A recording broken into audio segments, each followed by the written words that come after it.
All right, I think we're ready to begin. So good evening, everyone. Welcome to tonight's City Council study session for Thursday, May 14th. Just one study session item for tonight. So tonight we are going to be discussing the proposed strategic plan, and we do have our Deputy City Manager, Tim Dodd, as well as our City Manager Intern, Colton Zadkovic. Always want to say itch, but that's not the case. Anyway, so I think I wanted to, while we do have a presentation and some comments that we will be getting to here a little later this evening, what I wanted to do is kind of set how I believe that this evening should run. So basically, like I feel that we really should be focusing on what it is that we want to see out of the strategic plan this evening. So I really wanted us to come up with just the structure of the strategic plan, meaning let's identify what those outcome areas are, what the goals should be as part of the outcome areas, and really identify what a metric should be as well, overriding each of those goals. Once we are able to decide that as a council, then we can add additional information that is being sought by staff in terms of finalizing the strategic plan. And, you know, part of this basis is also coming back from feedback from the community, but also, Rick, you kind of spoke to some things on the 30th or the 20th, whatever day that was, that I was out. When you last discussed the strategic plan, and you kind of made me think about how we should be kind of structuring this plan. And if you wouldn't mind just kind of giving us a few bullet points in terms of how you see this plan, or just kind of reiterate what it is that you think that we should be, how we should be structuring the strategic plan. Sure. Thank you, Mayor. Thank you, everyone, for being here tonight. It's a follow-up to comments I made at the study session where I think there's opportunity here, and I think the communications we've received and the feedback we've received from residents and businesses in Englewood have been really what are the large goals? How are we going to track those goals, and how are we going to be able to see that in an efficient and clear way? I really see this as an opportunity to take those contributions that we have received from residents and businesses and create a collaboration between City Council and City staff, right? That the successful strategic plan comes from both of those things happening with feedback from residents. And so I would suggest that we think about a way that we can work tonight in which the City Council understands what we need to be able to do and come to alignment amongst the 7 of us in order for the city then to take a lot of the work that has been done and organize it I think in a more efficient way. So my recommendation is that there's been a lot of work done on outcome areas. There's not formal alignment on that. So I'd suggest we focus on outcome areas first. It's a top line categorical way to organize the plan. And once we have alignment and agreement on what those are, I'd suggest we think about what those 2 to 3 lofty goals are within each of those outcome areas. And so this would be it should be a little more achievable than pie in the sky, but it should be where we want to push the city towards in 5 years based on, again, on that feedback that we've had and the input we've had from staff on what we can and should be thinking about doing. From there, I think that is where it's more of a collaborative effort around those goal metrics, right? So in those big lofty goals, how do we work with city staff to make sure we have set metrics that are maybe a stretch goal to achievable, but are a goal, right? And I think we can put out a number. I would like to see 100% occupancy rate for all commercial spaces in Englewood, right? That might be our lofty goal. That's likely not even beyond achievable. That's an extremely stretch goal. And so how do we work with the city to understand what the right reach for the stars is there that is doable in 5 years? And then from there, a lot of the work that's in what we've seen already and a lot of work that's been done is around key projects. So then how do those key projects, are they in fact aligned with one of the goal areas and the outcome areas? And if so, then that key project is part of the city's work, the city staff's work over the next 5 years to help achieve those goals. And then a lot of the metrics that are currently in there, to me, feel a lot like KPIs for city staff. So a roadmap on how to get that project done in a way that is important to them, that then becomes important to us, that then becomes important to the city, with the whole city sort of being the main focus of the work. So I'll stop there, but I think an organization around taking some of what's already been done, there's a lot of good work that's in the plan. I think it's just not organized in a way that is easily digestible by the public. It may not even be easily digestible to us if we are specifically wanting to track several goals that maybe are not highlighted or maybe not taken down to that full metric level that we saw in some of the drafts. Thank you so much, Rick. And like I said, it's like we do plan on going back to the presentation that's been provided by staff. A lot of the input from council as well as from the public has been inputted into the presentation tonight. So we will be going through that, but I think it does make sense because some of the questions that are being asked by staff, I think first we need to define what those outcome areas are, as well as what some of those goals are, in order to, which I believe will answer some of the questions that are being asked by staff, but it would also make some of the questions that are being asked moot as well. So I think that would be my preference on where to start, but any questions from members of council on the structure for this evening? Go ahead, Member Prang. Thank you. I don't really have questions, but I do hope that at the very beginning here, we can talk about the organization itself, how the layout of the plan and what we're calling things, so that we all have common understanding of what those pieces are, before we then move into our agreements on the outcome areas. Sounds good, Member Prang. All right, any further questions or comments? So, okay. Member Prang, was there well, actually, Member Summerson, is there a structure that you believe would work best in this? Because I think we're aligned in the fact that we should have an outcome area, goals underneath the outcome areas, and then specific metrics that are tracking the goals, and not necessarily the outcome areas. Because I think in the presentation we are saying we are tracking metrics against the outcome area, which I don't think I agree with, just because I think it's a little bit higher level. But go ahead.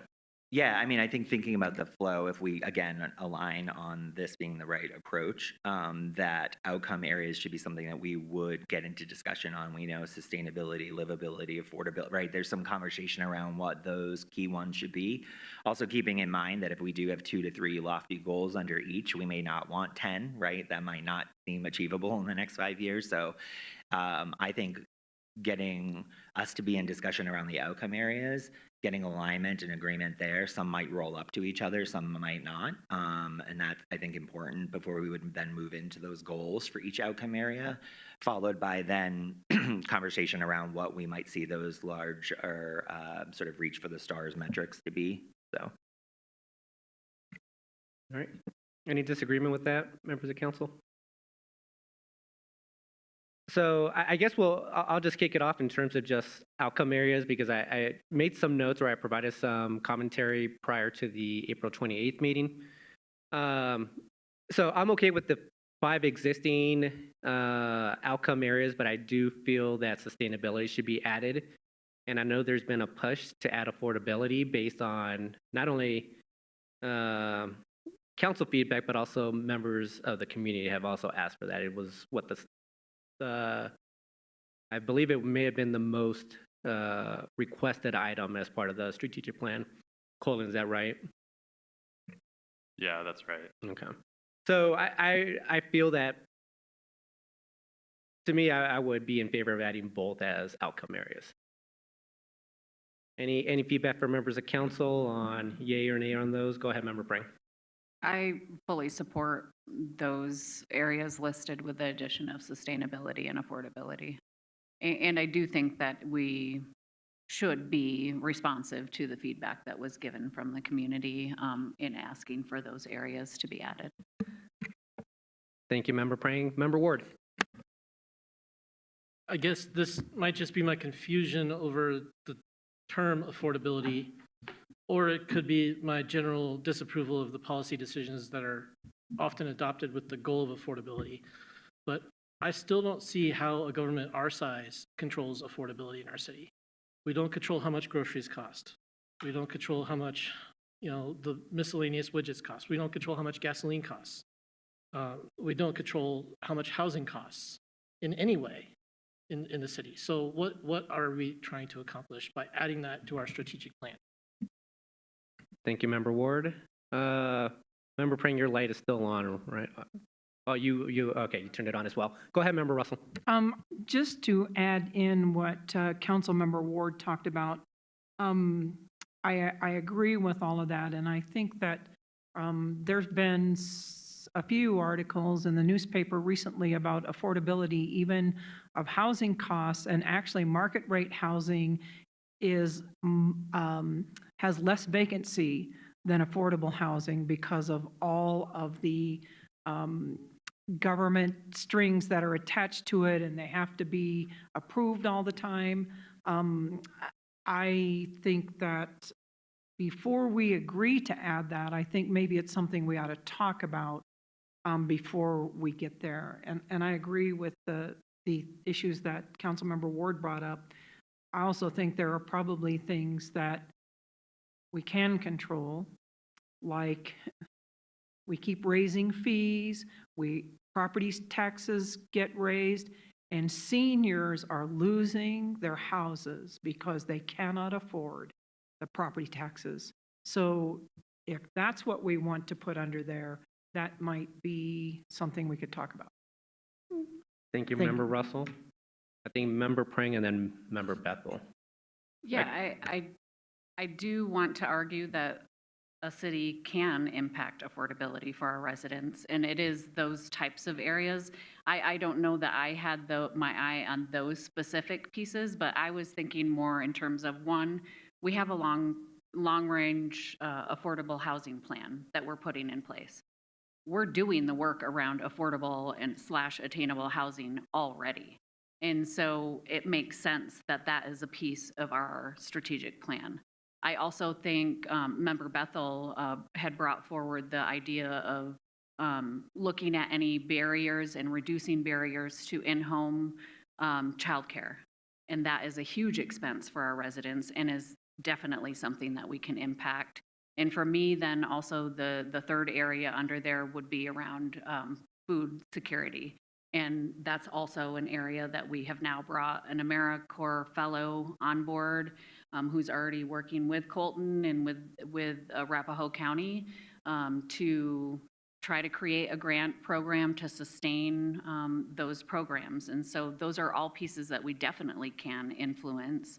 I don't think, I understand some of the point that you're making, but these are areas that are very important to our residents as a whole. And as we see demographics shifting in Inglewood, we do have a lot of younger families that are coming in, and those are things that we should have our eye on. And the community has asked for it. So as much as we might have our own personal opinions, or we see like rents shifting here and there and markets changing, it still is at the forefront of the mind of a lot of our residents. And I think we have a responsibility to address it.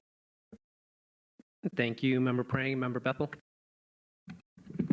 Yeah, Member Prang makes a lot of great points. I want to support everything that she's mentioned there, and also point out that there's a lot of things that we can do within our city that we're already kind of touching on in a small sense, right? So while we can't bring down the price of gas, we can help people that choose to ride their bikes as an alternative to driving. We can make that infrastructure more available, reduce those barriers. While we can't bring down the cost of a new refrigerator, we can provide access in our library to tools and instruction manuals to help people repair their own refrigerators. These kind of resources and thinking outside of the box is our responsibility as a council, and it's our responsibility as a small government to serve our citizens in the best ways possible and in the ways that they need. And I think that affordability and sustainability being their own outcome areas encourages us to explore those choices. Thank you very much, Member Bethel. I guess I'll weigh in on at least one aspect of it. The affordable and attainable housing that Member Prang brought up that was where I definitely want to be tracking that as a goal for the city. And even, well, for me, I want to understand why we succeed or why we fall short. And being able to track that information and make it visible to the public. But also it may provide us like additional ammo to go back to the state on this is what we need because this is what we tried to do, but we fell short in this kind of capacity because of this or that. I want to be able to provide that type of information because we are considering an outcome area and a higher level goal. So having that visibility, I think, would be important. Mayor Pro Tem. I'm definitely supportive of affordability. I'd kind of seen it as a subset of livability, but I don't particularly object to pulling it out, and I think there's some value to that. So I'm not opposed to that. I do think most of the things we do regarding affordability do tend to be the more indirect things, which sounds like that's a lot of what we're talking about anyway. The biking things that Bethel talked about. I think also of housing. I mean, we've really tried. I think a lot of the ways that we could help with affordability is taking things out of our code that are currently increasing costs, and that's some of what we did with code next by allowing for housing, allowing people to do more with their property that could generate more affordable housing. So I'm supportive of it, and also would support Member Russell's ideas about trying to keep fees down, not burden people with that. So. So I'm fine with, I had seen affordability under livability, happy to pull it out. Sustainability, I'd kind of seen working through all of the categories, but like these are not big deal breaking changes for me. I'm supportive of both of them as general parts of the plan. So if you're passionate about pulling them out, let's do it. Okay, sounds good. Member Bethel, go ahead. I just wanted to share one thought that a project doesn't have to belong to just one group. Right. So if we're, focusing on a project that can impact both livability and affordability, it can achieve metrics in both categories. And I think that having affordability and sustainability as their own outcome areas encourages an increased focus, but it doesn't have to pigeonhole projects to only those areas. Thank you, Member Bethel. Member Pring. And to Member Bethel's point that he just made, I think, something that Member Russell brought up around our, aging population in Inglewood, we have other areas that were already existing in the draft around displacement. And I think that's definitely impacted by affordability, not only for our senior population, but for many. And then also, I did give some thoughts to our fee structures and what we're doing with that. I think it's a fine dance to dance because we clearly had proven to us that we were not as responsible as we could have been for many years around increasing fees in ways that we need to sustain our infrastructure, but how do we strike the right balance, or how do we create space for, those who may be of a certain level of income or an aging population where that's softened a little bit for them. So I just think that there are lots of areas that could potentially be overlapping, and there's enough justification and meat there to justify an affordability category.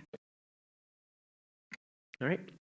Any further feedback? I think I did get the majority there for both affordability and sustainability as an outcome area. All right. And thank you, Member Prang. It sounds like we've already identified maybe some goals within affordability. All right. So with that, I think if we're good with the outcome areas, do we want to move on to goals next? Is there a specific outcome area we want to begin in? Does anybody have a preference? Go ahead, Member Frank. Sorry. Before we move forward on that, can we just go back to the slide with the existing categories and just make sure that we have consensus from council that we're having those areas that were maybe go back to the actual, the other where five. it's just got the list of the outcome areas at the very beginning. I remember praying. I thought you meant I just want to structural make parts. sure yeah. that we like say it out loud and name it clearly for the public, and that we're also adding sustainability. And there it we is. go. So are we in agreement in the room that we have economic vitality, infrastructure, livability, safety, public service delivery, sustainability, and affordability as our outcome areas? Yes. I don't see any deviation from that current list. So I think, yes, we're in agreement, so, okay. All right, so any specific outcome area we would like to begin in?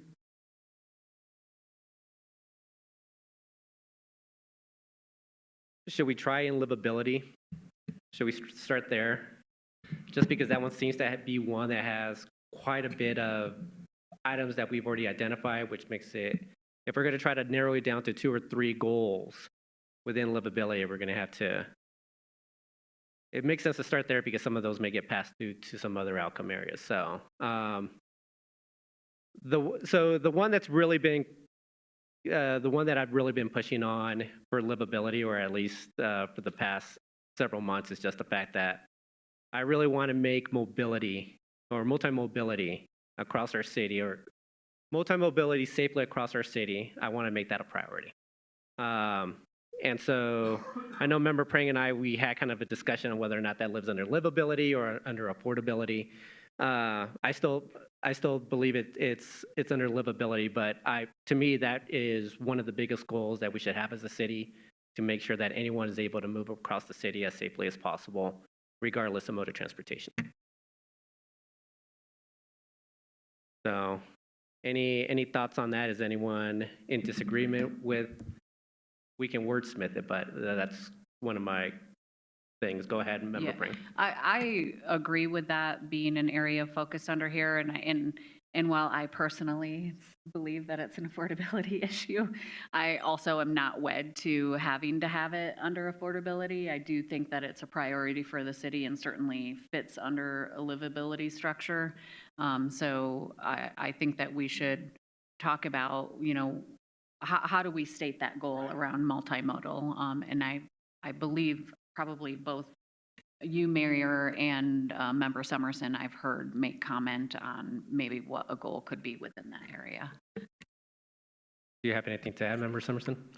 No, nothing to add. I think I agree that multimodal can be within the livability category. I guess I would throw out what a potential goal might be in order to sort of start to the races on that particular type of conversation. But for example, I think I mentioned in the last study session on this topic that for me, creating some level of funding parity between walkability, bikeability, and driving cars would be, I think, an immense opportunity to have large impact in the next 5 years, and that's an example of whether parity is possible or not, or whether it needs to be 50%, 25, and 25, or whatnot, I think is part of that conversation around what a achievable with stretch goal metric would be.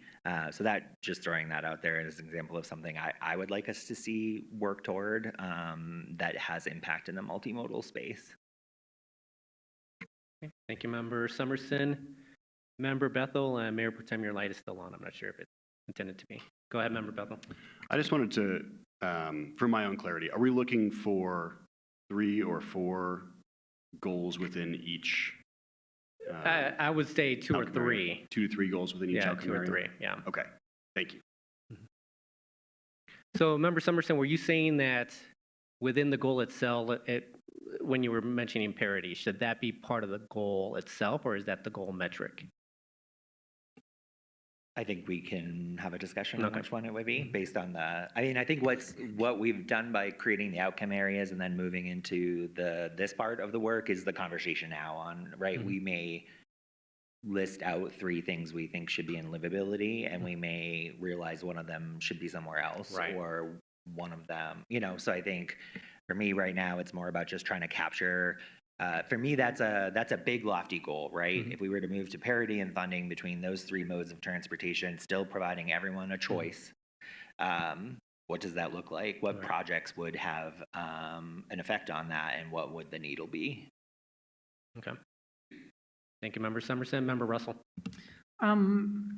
I just would like to bring up what's going on currently, and I know that Councilmember Summerson just suggested parity in funding. I'm kind of wondering if we need to make sure there's parity in accessibility for all three different types. And by that, I guess what I'm thinking about, there is a lot of people upset about what's going on South Broadway and also the roundabouts. And I think sometimes, it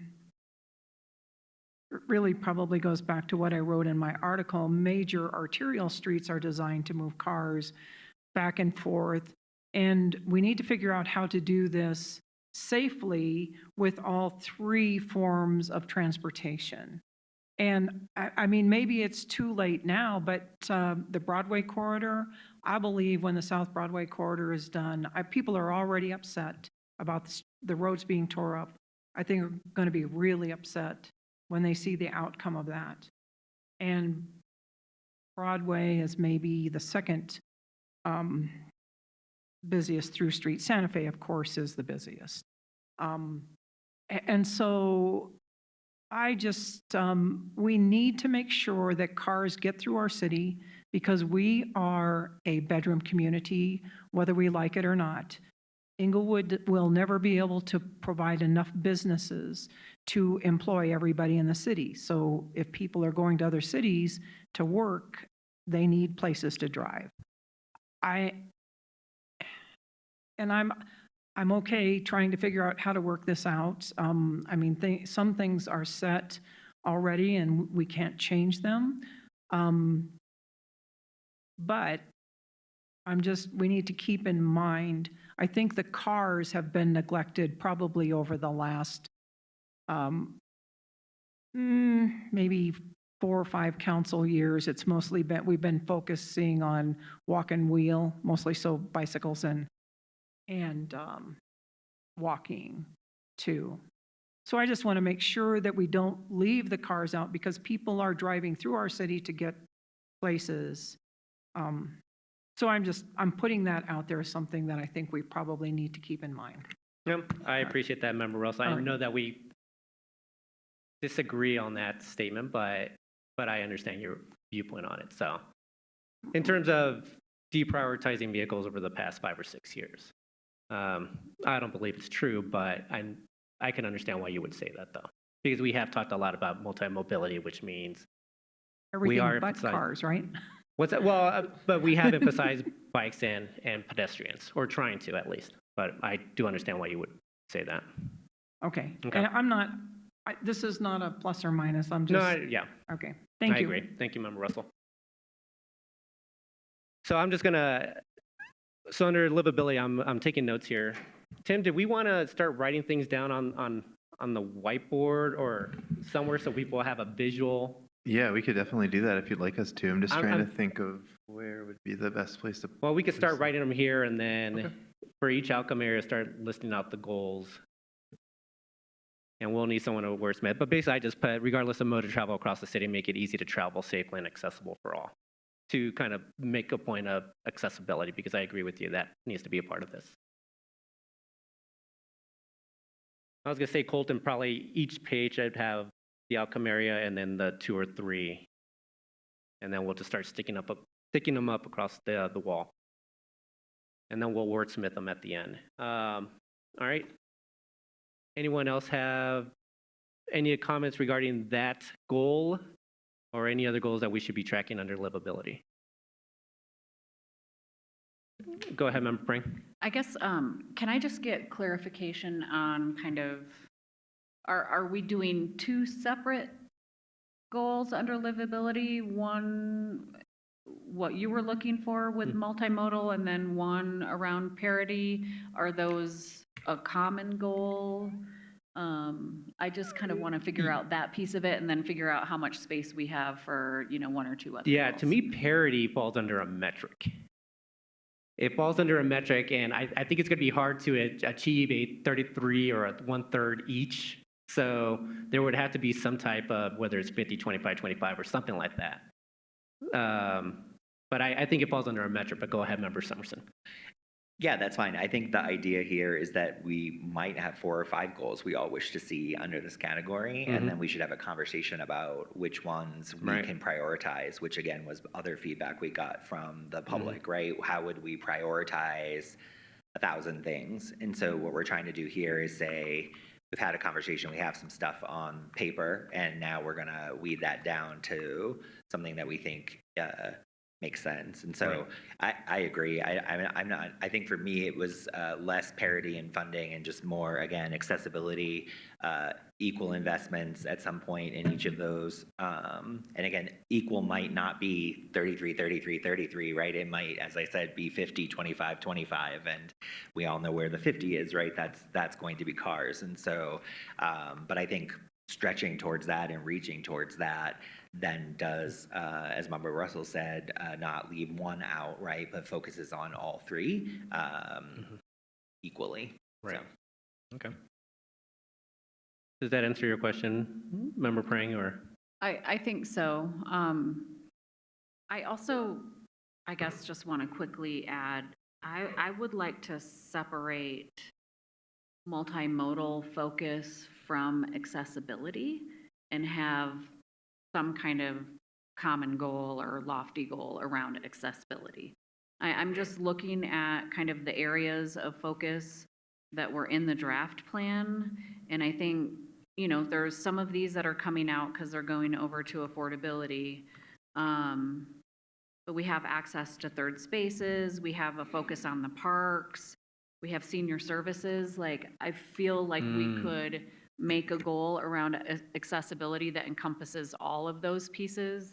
And we've already, got a good start on parks with some of our bond work of creating amazing accessible spaces. So what does accessibility look like for us? And I don't want it to be focused just on multimodal. I want it to be more focused on like different abilities, our seniors having access and ability to access our spaces, our parks continuing to like have a strong focus in our parks and improvements that we make in our parks to have it be accessible to all, but I'm not good with the words on how to phrase something. But it's like also that. accessibility to services, accessibility to something larger than just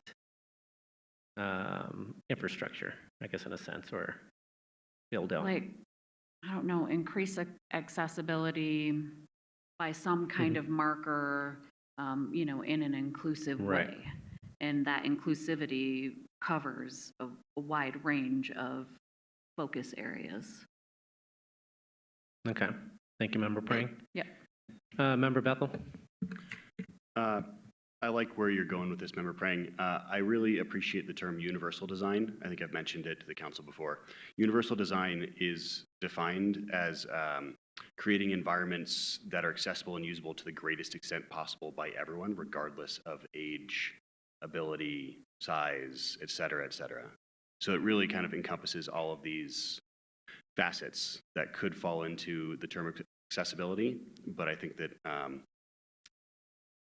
has a broader focus of just being, as accessible as possible to everyone. And that term does apply to more than just infrastructure to... Okay. Exactly. So we can say that, the parks that we're building, for instance, Bates Logan, that's a universal design park because it has the ability to be enjoyed by, folks that come just as they are. And the, playground equipment that might be used by someone who's using a wheelchair can also be used by someone who is on 2 feet. Okay. Member Russell, did you have your light on, or you turned it off? But I thought I saw it on. No, okay. So then walking wheel will fall under the first one, the mode of transportation.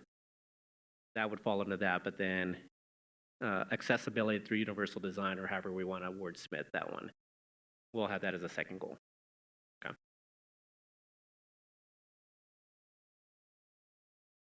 Any disagreement with that from members of council? All right, is there a need for a third? Should we just list out any others that fall under livability right now, whether it's 3 or 4 or 5, and then just figure out whether or not some should live in a different outcome area? Okay. Currently,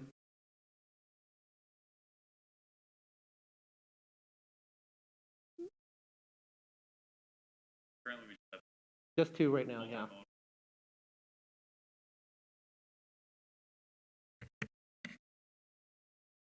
He's there. Did we want to nail down the metric of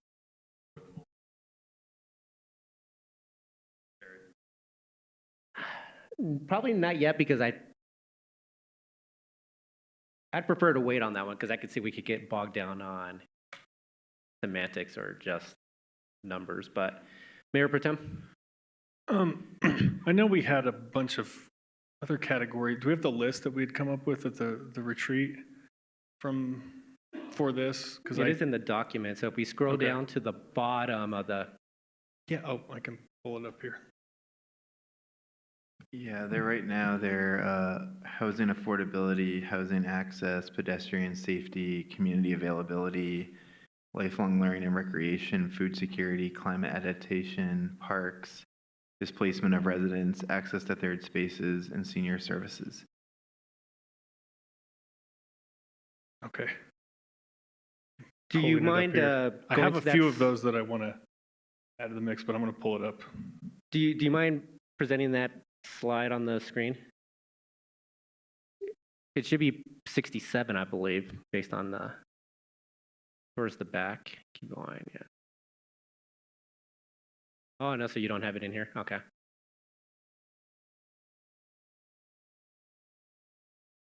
All right, I found it on page 66, it looks like.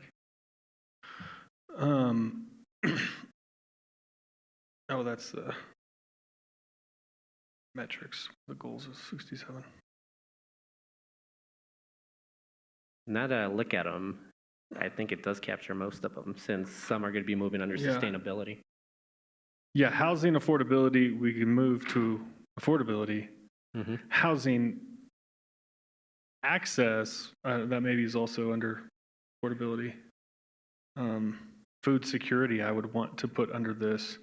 Access to third spaces. And lifelong learning and recreation. Those 3, I guess, would be my top ones for this, because I think multimodal transportation captures pedestrian, like I think pedestrian safety. But I think lifelong learning and recreation, food security, and access to third spaces would be. So I was 3 I thinking would food add. security may fall under affordability now. Oh, yeah, sure, that's fine. So, but then lifelong learning and recreation. So that sounds very similar to the accessibility through universal design, I guess, in a sense, to me. Does it not? Does Or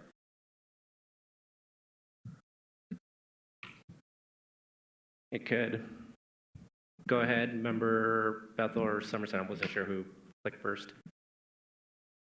I was just going to say that I could see spending a second here to think if there is a goal. I think there's something different about creating the space with which is accessible through universal design, which welcomes all. And then what is happening once you get there, right? So what are the programs or enrichment opportunities that support livability, right? So it's some of the things that are listed under lifelong learning and recreation are what happens when you get there, right? So we build or have a universally designed accessible library or Bates Logan Park, but then what are we doing to make sure that that space comes alive, or that we're giving our young folks or our older folks or ourselves opportunity to learn within those spaces? So like the programs the library runs, or I'm sort of spitballing, but I think those could be separate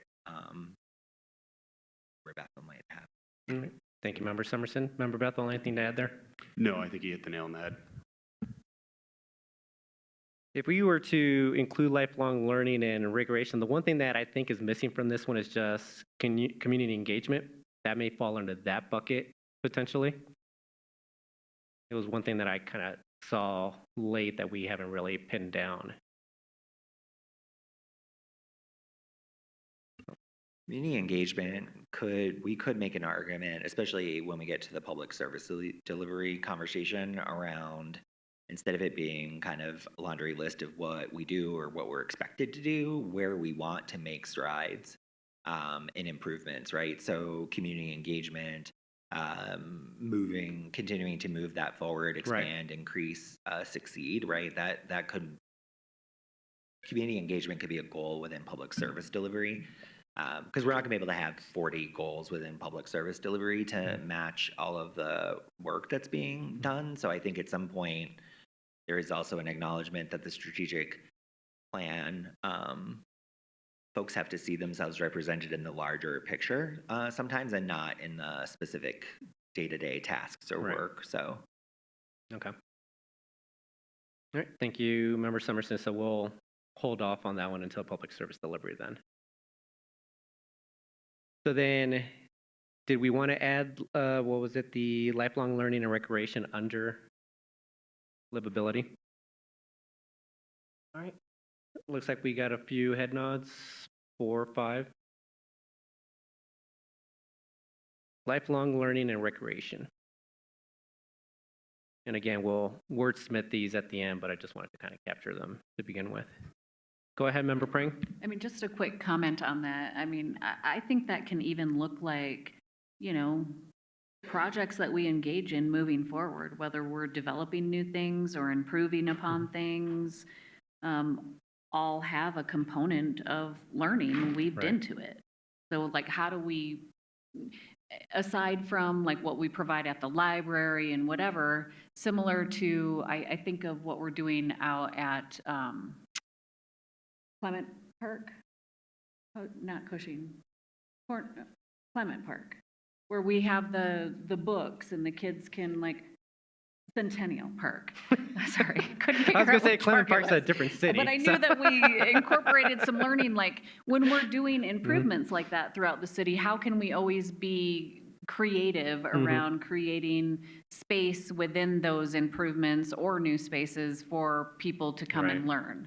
And also looking at like, are there possibilities of learning partnerships between some of our older generations and our younger generations, and really like actually being creative with that versus, you know, we have computers available in our library, which is not important, but, you know, I think that we can really get a little more visionary on that piece of it.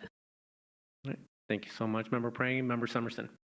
Yeah, I would agree with Member Prang, and I think, you know, even thinking about the AV opportunity for high school students in the city, right? That's an example of lifelong learning and recreation, right? It doesn't have to just be all of the, not that that's not a good time. I'm sure that's a good time for our AV students, but yeah, so I think there's opportunity there to think about it broadly, and then look to all the amazing stuff that the city staff is doing as key projects to help us move the needle on that. So, okay. Sounds good. All right. Anything else on this outcome area? I think that we kind of highlighted a lot of this. I'm almost thinking we go back to affordability and just knock those out, because it does seem like quite a few were already captured that were in livability. That, Member Prang, you kind of summarized them already in a sense. So, yeah, I mean, I still sit with food security, any of our housing related goals, and looking at reducing barriers or enhancing in-home childcare. I think for me, those are areas that I think are sensible and doable, and then potentially what Member Russell touched on with being able to continue to do what we need to do around fees and build that and be responsible to taking care of our infrastructure, but also maybe especially around seniors, having some sort of give or, allowing people to not be displaced within the city. Thank you very much, Member Prang. Member Russell. Thank you. And I did not, I didn't even think about this, bring my, the community survey that we got done, because some of those charts would give us the metrics we needed to actually address the things that the citizens care about. And I think we may have some of that already available, or at Yeah. least we could probably pull it up, but go ahead, Tim. Yeah, thank you, Member Russell. So it's not I'm happy to email out the link for the full results, but it's not the full results. But in the draft strategic plan, under each section, there's several data points or metrics from the survey that are included. So I think it starts on like page 68 or so in your packet. Okay, and so the ones that have those, because I saw those are all from the community surveys in the past. Yes, the boxes that say how we know we will be succeeding that are on the front pages of each section, those are all from the survey. Okay, all right, thank you, I appreciate that. So, so the three goals within affordability then, Member Prang, what I wrote down was affordable and attainable housing as one. Affordable and attainable housing. 2 would be reducing in-home barriers to childcare. 3 would be food security. I do agree with Member Russell's point regarding fees, property taxes. Just somehow we need to capture that aspect of it, because those that are living paycheck to paycheck, it's not like they're saving any money, and whatever the fee increases are, why they may be minimal for someone that's already using up their entire check, it is something that needs to be cut. So I think I would like us to capture this, but also be mindful of that, having conversations prior to fee increases to understand what that impact is to the community. So we'll figure out a way to capture that and where exactly that should fall under. So again, I wasn't paying attention who was first, but I'll take this one.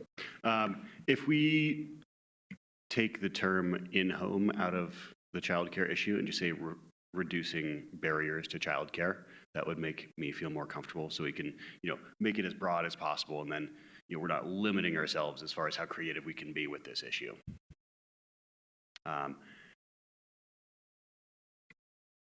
I'd be okay with that. Yeah, I'll keep thinking. I have some more ideas. So reducing barriers to childcare. All right. Member Summerson? I do think there is something, I think it was called displacement in the livability section, that did talk about people being able to age in place and all of that. So I do think, for the purpose of the discussion, under affordability, displacement in some way should be up there. I do think it is different, even if we were able to provide everyone with an affordable or attainable home. Again, there are a lot of people who are struggling to make ends meet, and so fee increases, property taxes, those kinds of things are a burden at all different age groups within the working population. And then, and for some folks, those aren't as much of an issue. And so I think being focused, having that as a focus area, I think it is actually important, because I think I would like to understand what some of the projects are, right, that the city staff would be doing to help us keep an eye on that specific issue of displacement for, especially as Member Russell said, for our seniors who are already in their homes and are trying to figure out a way to stay there. Yep, I agree. Displacement is from your current home. Affordable, attainable housing to me is the home you're trying to get into, right? So I agree that should be another goal within this. We have renters that are displaced as well, right? So renters who then are either priced out, or someone sells the home and isn't offering to rent it to them. So that's why I think there are many ways one could be displaced from their home. And so how are we doing what we can to support or to help stop that where, again, someone may not be choosing to do it, feel financially thrust upon them. Yeah, I agree. Anybody in disagreement with that? Member Bethel? No, not at all. I'm just thinking, how do we say that? Is that housing access and security? Is it, because I'd like for those to live under the same goal area, right? If we can have our housing goals be all in the same kind of category, it would make sense for us to be able to address it with the same ideas.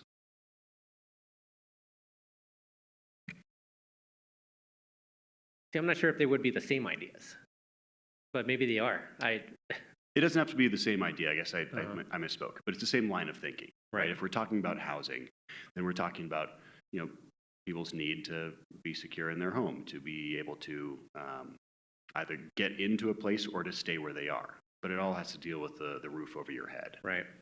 Okay. Let's leave displacement now, come back to it in terms of how to wordsmith it to capture it within one single goal. If you're okay with that, Jack.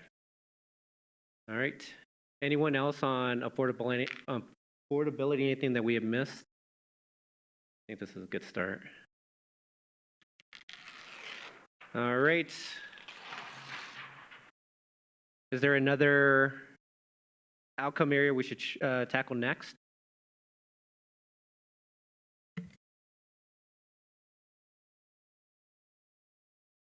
I think there were a few within livability that had to do with sustainability, if I remember right. Climate adaptation.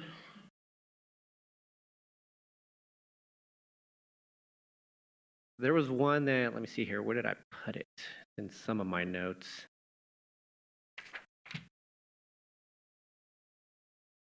Water, it had to do with the water responsibility type of thing, something along those lines. I didn't know if it fell under sustainability or if it would be something that fell under infrastructure. Member Bethel. I would say resource stewardship. That can look at our water usage as well as energy usage.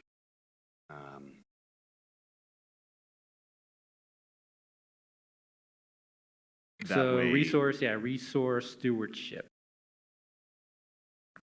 That way we can have water still be a part of infrastructure while also seeing its importance to sustainability. Okay. And you would put it under sustainability? Resource stewardship, yes. Okay. Anybody in disagreement with that? Looks like we moved into sustainability, but go ahead, Member Summerson. No disagreements on that. Might want to come up with another way to phrase it, but we can get to that when we pull the sheets back. Yep. Sorry. Yeah. No, that's okay. I do have something to add. Go ahead. Okay. Air quality and emissions is actually within safety, so that might be something to consider pulling from safety into the sustainability space. What was it? Air quality? Air quality and emissions. And what was the first one that I highlighted? Climate adaptation.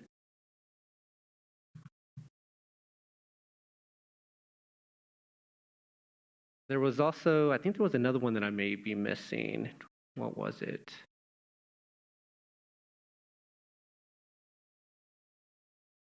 What is it? The waste diversion, that's what it was. Wasn't that captured somewhere within the strategic plan, the draft, Tim? Can't recall where I saw Yes, it. thank you, Mayor. Yes, there's actually a goal called waste diversion currently that's under public service delivery. Wow. I don't.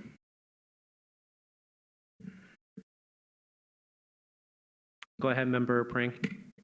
There is also a goal under economic vitality for sustainable business and green workforce. Would that fit under sustainability?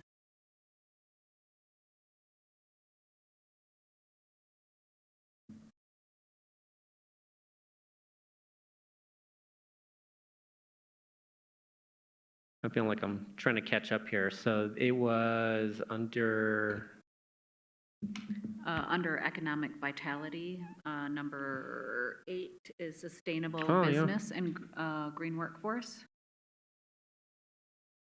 I think that we have already started building around this area. Right. And it seems like a sensible area to continue to have focus on.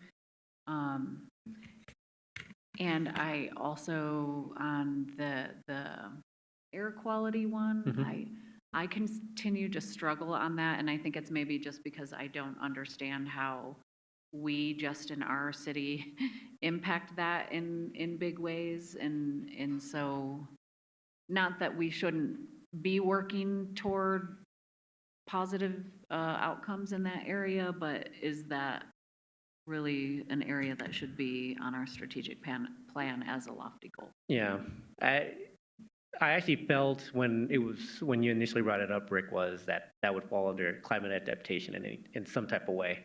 If we're able to track it, if we're able to create a goal or metrics around it, it does feel like it's too lofty of a goal, or for it to be its own goal, that it should fall under climate adaptation. Got it, okay. That's kind of how I'm seeing it, so. But let's continue to have it listed there. Do you mind putting also, what was the last one? What is it that's, the community businesses, yeah, the green business. Most likely, I'm not going to speak to just my own personal thought, but we'll discuss that in a second. Member Russell, go ahead. I just have a question. So on climate adaptability on the air quality, is it, I mean, currently we're just measuring it, but there's not a whole lot we could necessarily do, correct? I was going to look into that further as well, because kind of to Member Prang's point, I'm trying to figure out what we as a city can be doing on that. So if there's any information within the plan itself on what specific programs, projects we're running specific for that, it'll help me better understand how we can impact it. Okay, all right, thank But you. yeah, I'm in agreement. Okay.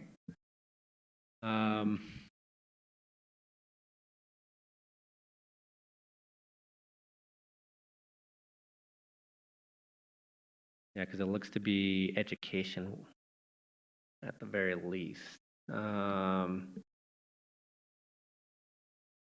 Mayor, if it's okay, if I could just maybe share a few Sure. things on that. Yeah, so our sustainable program manager, Mel England, the last several years has really tried to build this area out, but it mostly is tracking. So we are part of a regional air quality network in Colorado that does tracking. We did add air quality sensors to some of our facilities. We also do have the dial on our website.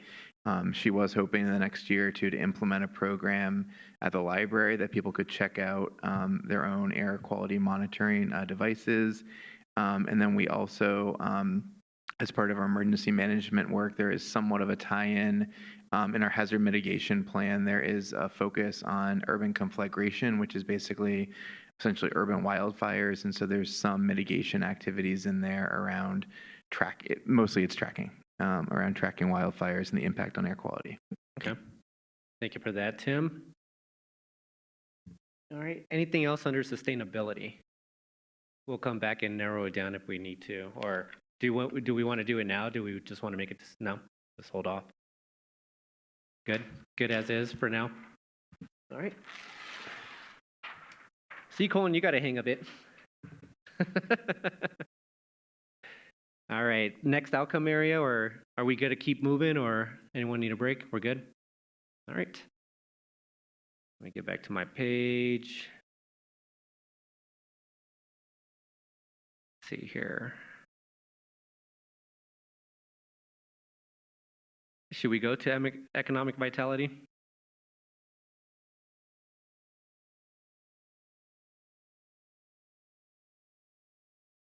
All right, so yeah, I've had trouble really like narrowing down just a specific goal around it.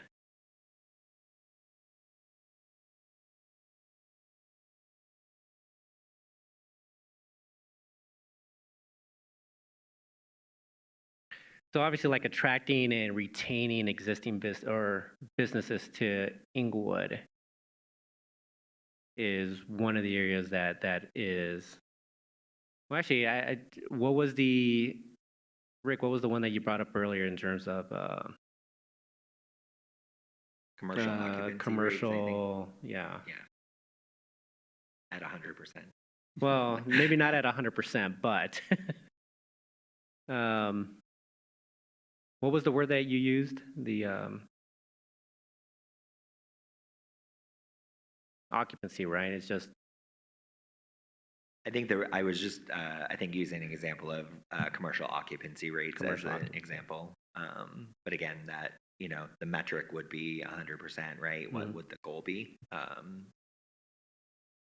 I do think attraction of new business and retention of existing businesses is a goal area probably within economic vitality. I think the discussion would then be, what are the metrics, or what would we want to be doing?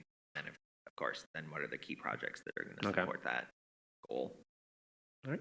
Thank you, Rick. Member Russell? I would agree with that. I probably would call it attraction and retention of businesses. Yep. Okay. Attraction and retention.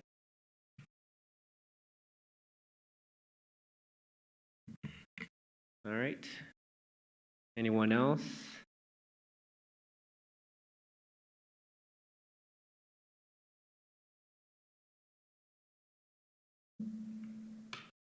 Member Pring? I'm wondering if Member Ward wanted to weigh in on vacancies. That has been a highlighted topic of conversation in an area of focus. And if I'm not sure that I love how it was presented in the draft, but I do think it's an important area to still consider, but maybe we set the goal or the metrics a little differently.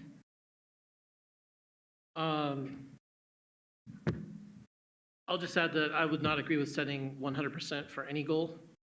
I don't think that we need to tell our staff that we are going to ask them to aim for a goal that we know is unattainable and not controllable.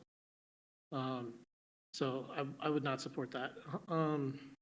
I think my concern has been, by and large, Inglewood being used as an investment vehicle rather than a place to invest in the community. People are using it as a place to park money. And that does not benefit our community. Having vacant storefronts on South Broadway that are increasing in value, but not actually places where the storefronts can function for what they were designed to do, which is host businesses and activate the area, has irritated me for quite some time. And to the extent that we can make that option far, far less attractive than putting a business owner in there to run a business and pay rent on a month-to-month basis, I would support policies that aimed towards that goal. And that would include potentially referring a vacancy tax to the voters. I think that's sort of the hammer, and we have some other tools that we can use before we start swinging the hammer. But I would like to ask the question, do you value these assets in our community as places that should be activated? Or do you object to the method that we're potentially using to force activation of them? Thank you, Member Ward. Member Russell?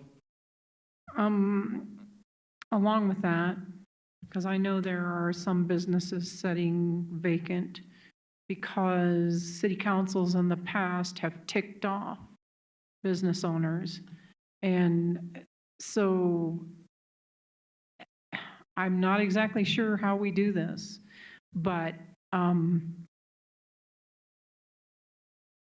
I think some of that tended in the past, and I mean, I'm talking about distant past, not just recent past.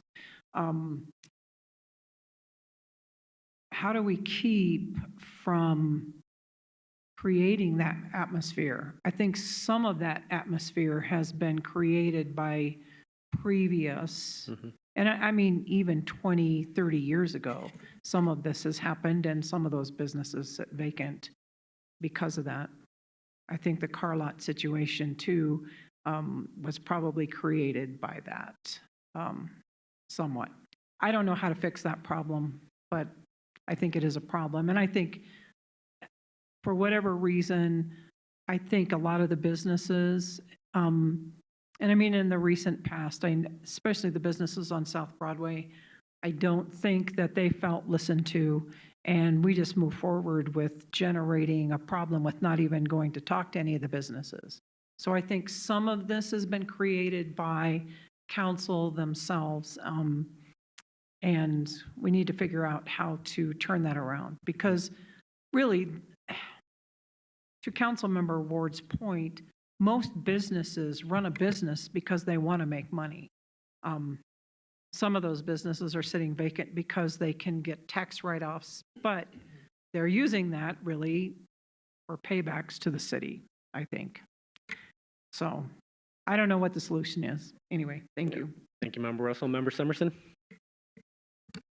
I think taking into account both Member Russell and Member Ward's feedback, I think the business-friendly environment, which is currently an economic goal in the draft plan, I think it is an opportunity because it is about thinking about those barriers, and perhaps it's not just barriers to opening business, but it's just barriers within the economic space in general. So it could be,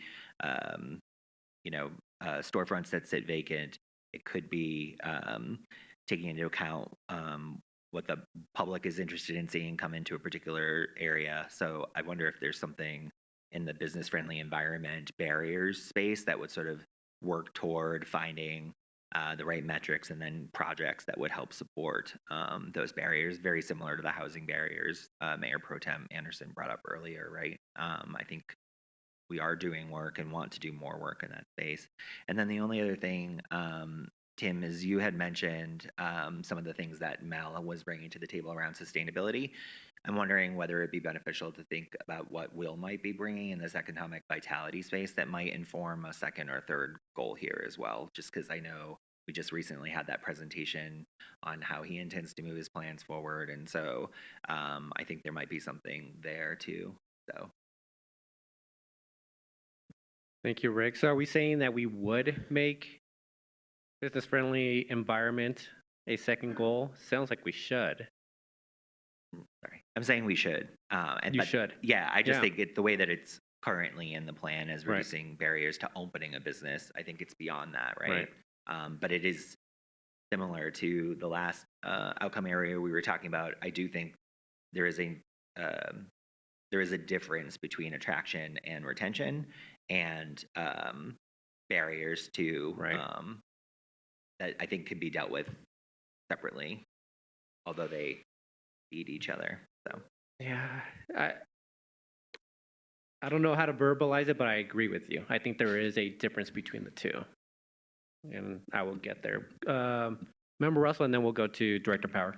I actually agree with Councilmember Summerson, and perhaps by doing that, setting the business-friendly environment, establishing metrics that would help create that business-friendly environment, so there would be specific direction. Agreed. Go ahead, Director. Good evening, Mayor, members of council. I just wanted to add that I think one of the sources for additional information and sources of projects for this goal area would be the Economic Development Strategic Plan, which council adopted in 2022. We're kind of in the part of the mid-range of the goal achievement of that plan. We're going to start to shift in the 5-year program for this plan into more of the long-range plans and goals and objectives. And so we can import some of that material into this strategic plan so that those two efforts speak to one another and there's consistency there. So I thought I'd just add that. Sounds good. Member Summerson?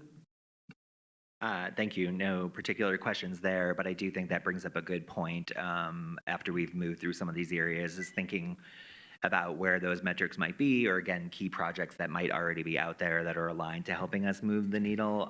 All those plug-in plans, there's a lot that's probably in those that are the key projects that are going to help some of these metrics come to pass. And so my hope again would be in this sort of move through outcome, goal, and goal metrics, and then asking city staff to think about what their key projects and KPIs are that they're thinking about, as Brad just shared, what are some key components from their plug-in plans that that could be brought into this city plan, city strategic plan. So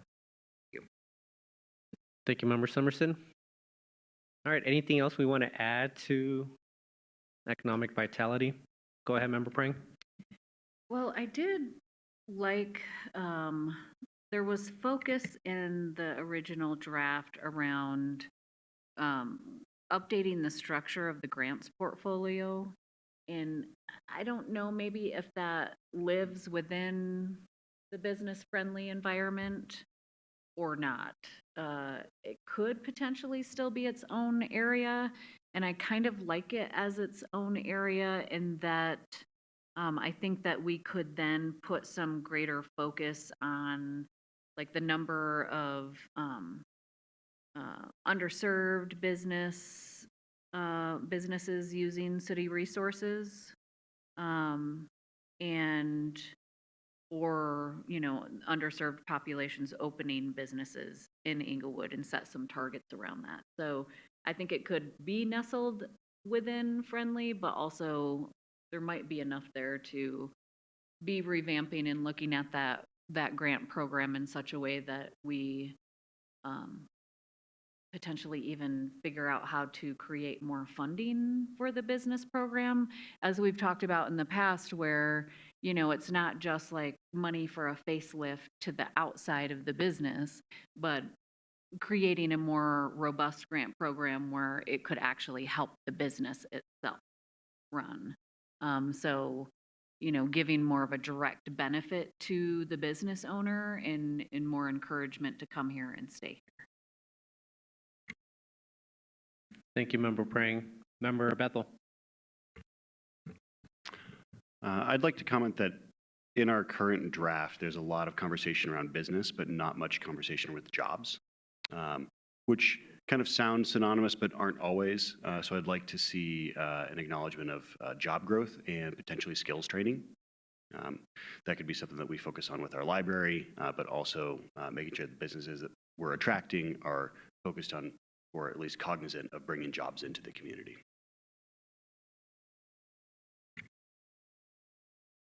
Thank you, Member Bethel.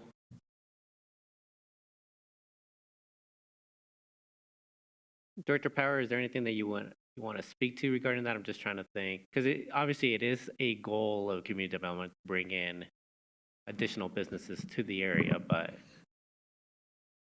Yeah, obviously, when we're trying to attract and retain businesses, there's a job element to that. I think the challenge in Englewood is we have a couple of very large employers that can really move the needle on bringing in people at scale. But 75% of our businesses employ fewer than 10 people. And so we need to figure out where is that balance in terms of what we're trying to influence. Is it the scope of what we're trying to do as a community, or is it the bodies who are doing the work? I think that would maybe take some additional comment and discussion by council at some point down the road. Mm-hmm. Okay. Thank you. Your light's still on, or okay. Member Russell? What about something around the industrial area? Because I think that industry is going to start growing again. And it was really the industrial area that took care of us during COVID when everything else was dropping. And because we don't have a huge retail, and probably big box stores aren't going to come back to Inglewood, maybe it's the industrial we should be focusing on.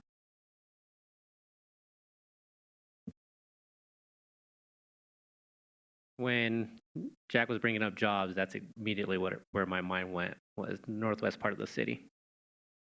So, Member Summerson?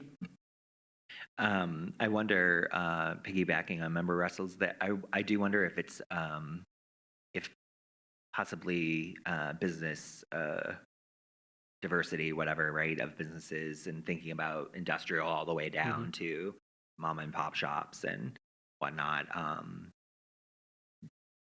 might fit in one of those, or if it does need to be called Well, out. Business diversity would also kind of tie in with what you spoke to regarding grants and serving underserved businesses. So it could be a business diversity goal. And let me know if I'm off base on this, but then some of these grant programs or rework the grant programs to potentially impact that diversity.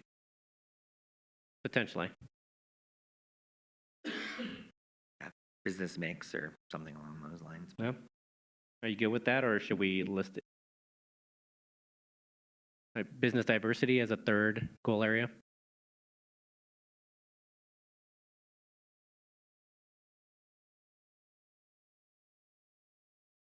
There was, oh, yours was jobs, Jack. I'm just trying to think, what would that goal look like? Well, I think that I mentioned both job growth and skills training. So one goal could be a job growth figure standalone, but it could also, we could have another goal in there that has, access to skills training. And again, that's something that I'd love to see our library encompass in there. Well, and we also have the partnerships with South Denver Metro or Chamber, what is it, South? Well, we have 12 There's quite a few of them. I'm trying to partnerships, think. but our primary ones are with the Aurora South Metro Small Business Development Center. There we That go. is the key one that we interact with in terms of our job training and job development skill programs. I'd also just mention that we really would like to form a better relationship with Arapahoe Community College Yeah. around job training, that type of thing, and possibly down the road, see if we can attract some type of facility of theirs in Englewood so that they can do that in a more diverse location than they just do now. So maybe there is enough there to put that as a standalone goal.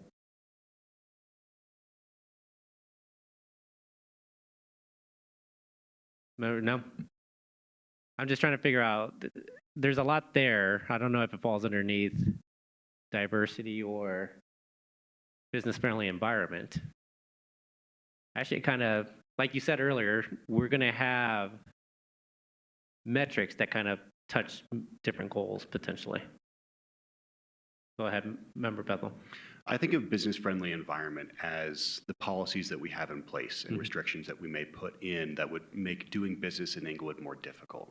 So business-friendly environment to me means, policy, whereas job growth and skills training could be something, an action item that we're working on. And it sounds like we're already working on. I'd like to support. Okay. All right, so can we move on to another outcome area then at this point? Or I'm just trying to figure out if we can, go ahead, Member Summerson. I just kind of want to lean in here a little bit. I could see us fitting business diversity in the grant program and under that, all of that under the friendly business environment and working within that lofty goal. And then, yes, maybe, it sounds like we need to create a relationship with ACC. And so can that be a goal to get at some of what Member Bethel is asking for around jobs? It's a starting point, and maybe businesses are what they are, and we can't really dictate a lot, but that is a firm starting point to be engaged in conversations around the job market within Englewood by creating a robust relationship with a new resource. So I see that could maybe at least short term make sense as a goal there. Thank you very much, Member Prang. Member Summerson? I could see, based on both Member Bethel and Member Prang's comments, job growth as part of a business diversity strategy, right? So the goal of business diversity, business mix, jobs being part of that, likely a project or a metric within business diversity, I wanted to go back to the skills and thinking about the lifelong learning and recreation from one of the previous outcome areas, livability, I think, because I do think there's a place probably to capture that skills training there as well. Again, understanding that a lot of these will touch each other, and perhaps the skills training within as a project within lifelong learning is a metric that's used and weighted as it moves our needle on economic vitality. And I'm not opposed to job growth. I think it's important. We do want people to work here. We want our teens to be able to find jobs here too, right? There's a lot of folks here that want to work that would be great if we could put them to work in Inglewood. And I would imagine I would see the stronger partnership with Arapahoe Community College as key. So I'm glad to hear that. But I do also wonder if that is a project within the goal of business diversity, right? So coming back and seeing that one of the key projects that Brad and his team put in place here is that partnership and relationship building with ACC. I do think that's extremely important for a lot of reasons. All right. Member Bethel? I'm satisfied by that answer. Okay. All right. I think we're good here with economic vitality. All right, next outcome area is, oh, I didn't write these down. Anyone have a preference on where to go next?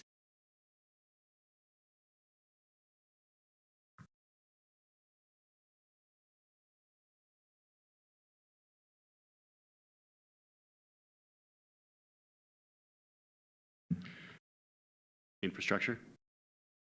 All right. Do you want to get us started, Jack? Let me get there. Okay.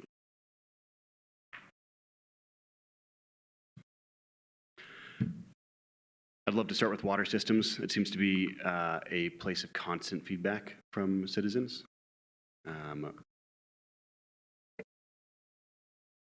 There's a lot that we can cover within that, Yes, and it there's a is. lot that we are actively engaged with and doing a great job with. And there's also things that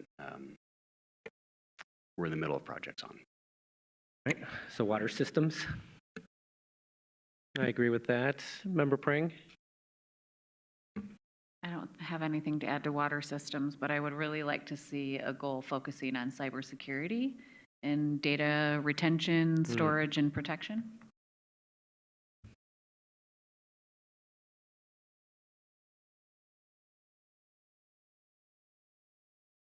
All right. Member Summerson? I was also going to mention that there were multiple sort of IT and technology goals that were previously listed here. So information technology, technology systems risks, technology system resiliency. So I think that feeds into what Member Prang said around creating a goal that is provides a little direction in terms of what we mean by those things and what we'd like to see over the next 5 years. All right. Yeah, put down cybersecurity and risk, cybersecurity, risk, data, and retention. All right. Anything else under infrastructure? Go ahead, Member Bethel. Do we want our transportation infrastructure to live here or under livability? Because our multimodal transit plan is a little bit of both.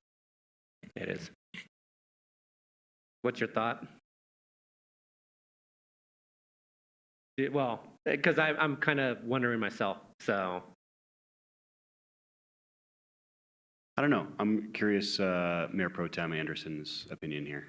I would put it under livability just because I think that both would be valid, but I think that resonates with the category and where we want to go. I mean, that's the reason we want to do the multimodal infrastructure so that we have a more livable city. Yeah. Thank you, Mayor Pro Tem. I'm also in agreement with that. I don't want one to live over the others in terms of how you're going to get across the city. So for me, and this,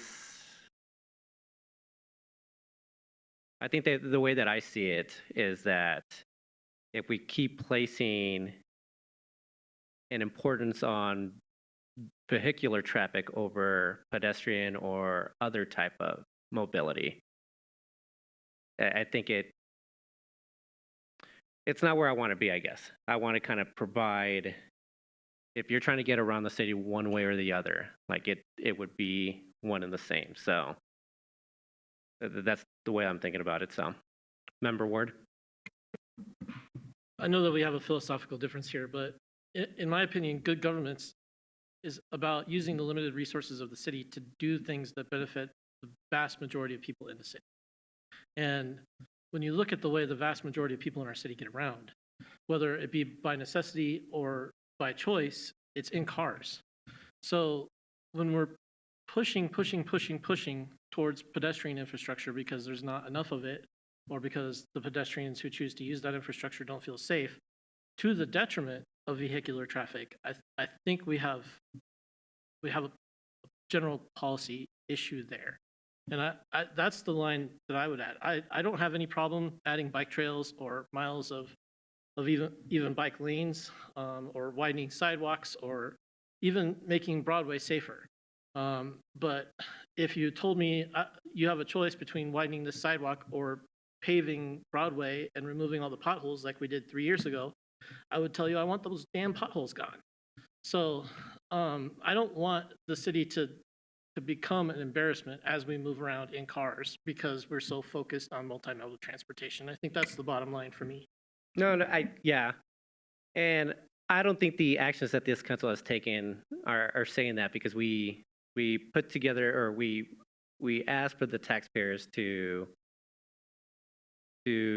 increase the sales tax in order for us to improve the street maintenance that we have as a city. So we're getting an additional 1.8 or 2.2 million each year regarding that, and we're still on top of that. We're adding another 600,000 or so to make sure that we are improving our streets. But with that money, also cyclists are able to use those streets. So I think it does benefit multiple groups. I guess my point is, we're doing that, but I also want to be able to put in like the roundabouts. It improves the safety of vehicular traffic, but also improves the safety of other pedestrians and cyclists as well. So I guess that's my point, is like when we're looking at different projects, it's benefiting all and just not one group.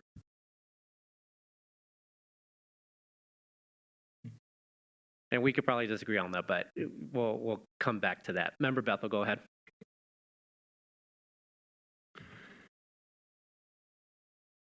I'm trying to figure out the best way to state this, because I resonate with what you're saying, Mr. Mayor, but also what Member Ward and Member Russell have brought up, that frankly, there's more cars on the road than there are bikes. I feel like I'm being attacked now. Look at that. Go ahead. Go ahead. It's part of that might be because we don't have the infrastructure to support the number of bikes, and that if we build that infrastructure, it will increase. But also, when it comes to infrastructure projects for cars, they tend to cost more. When something comes up like the Dartmouth Bridge, that's a big deal and it's a big investment. And when we're talking about parity in our investments between different styles of transportation, looking at it as an equal investment, I think undersells how much more it costs to operate the number of vehicles that are on our roads. And that can translate to the people that are moving through Inglewood from Littleton on their way to Denver, or where to where, but also trips that start in Inglewood in large groups in a family of 7. As much as I love cargo bikes and I love to see a family using a cargo bike to transport their kids to school, larger families can't all get on one bike, and larger groups can't all get on one bike either. And I want, as a cyclist, to support these multimodal infrastructure projects, but we also have to be cognizant of our needs for the vehicle community and how much that costs. So when I think of infrastructure, I think of things like large capital projects, like bridges and major paving projects. So if there's a way to separate them, I'd love to do that. And maybe like the larger capital projects can live with infrastructure, and our everyday multimodal needs for our community roads can be in livability. Or maybe I'm just trying to split a hair here.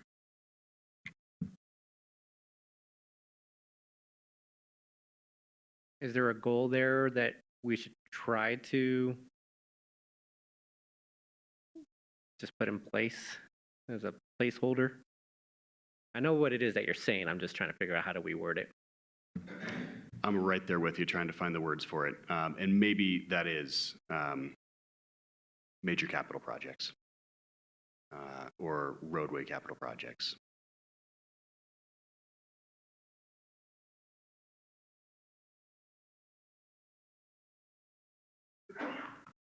Let me just write down roadway capital projects. Could there be a barrier in that we reach of like,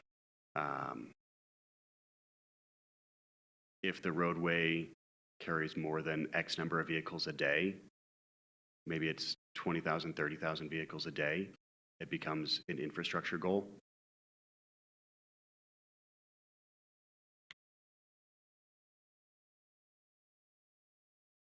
Would that limit it just to Broadway though? Hampton falls under CDOT, same as Santa Fe.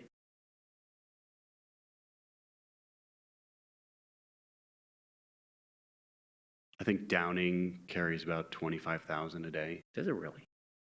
It's 12,000 each direction. No. That intersection is, yeah, it's probably 12 to 15,000 a day, both directions. So maybe our barrier is at 10,000 vehicles a day. So we have the feeder streets as part of livability and the connector streets and infrastructure.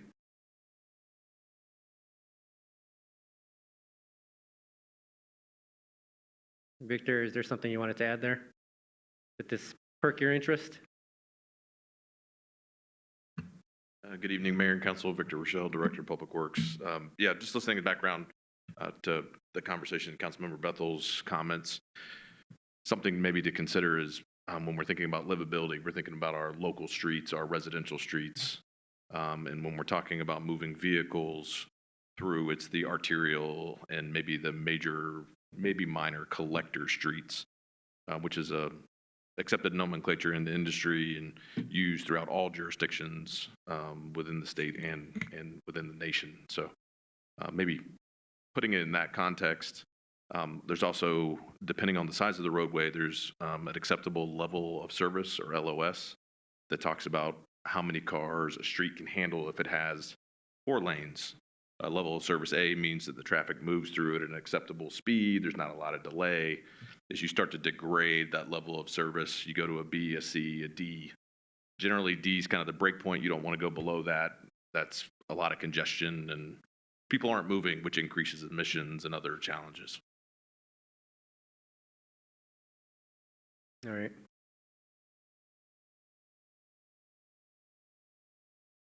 Can I weigh in also? Yes, go ahead, Member Russell, sorry. I think one thing that we need to keep in mind, we have capital improvements at a massive level to just maintain the roads that we have.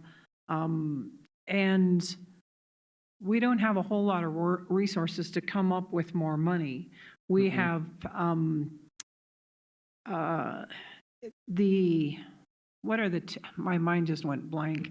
The 2 funds, the Public Improvement Fund and Capital Projects Fund. But the Public Improvement Fund, is that the one that funds the roads and is that mostly where that comes from? And plus we increased a sales tax to also pave roads.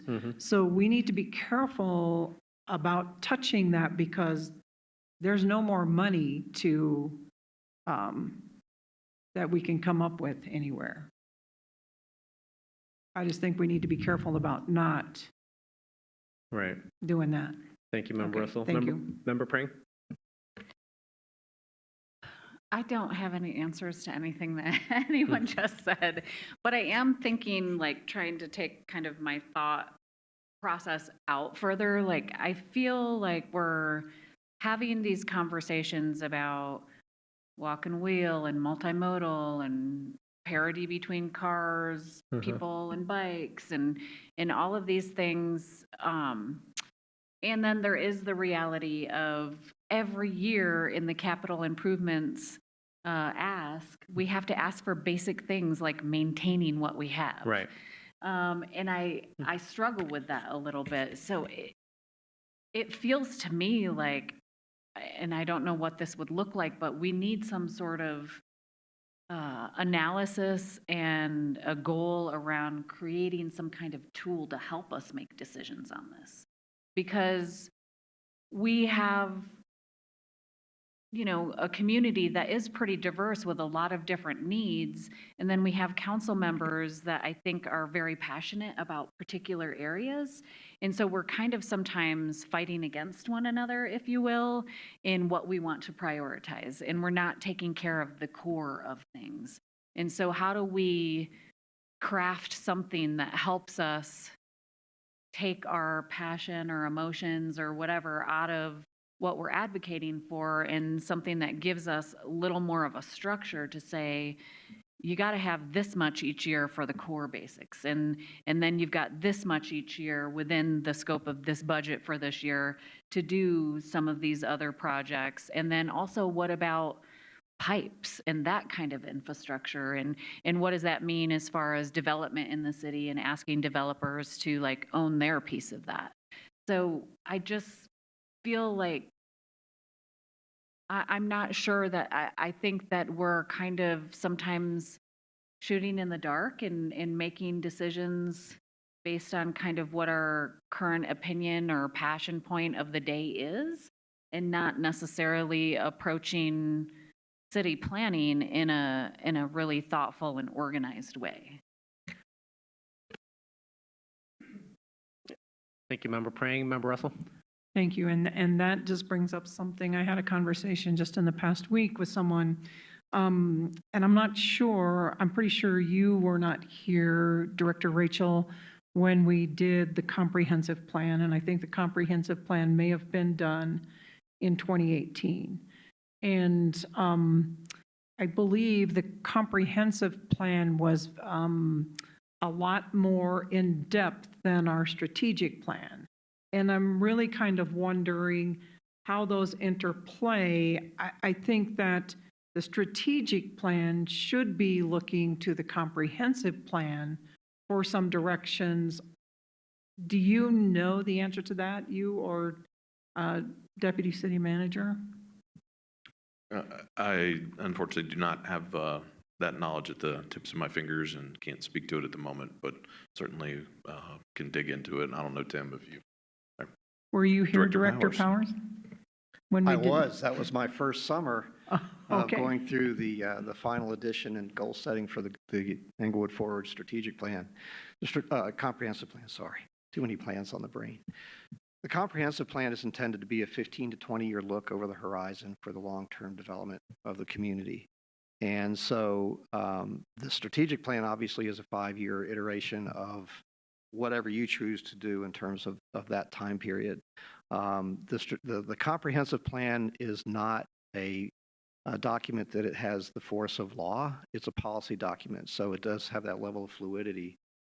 So the emphasis of the strategic plan, I think you're on the right track of saying it's the comprehensive plan as a reference point for this.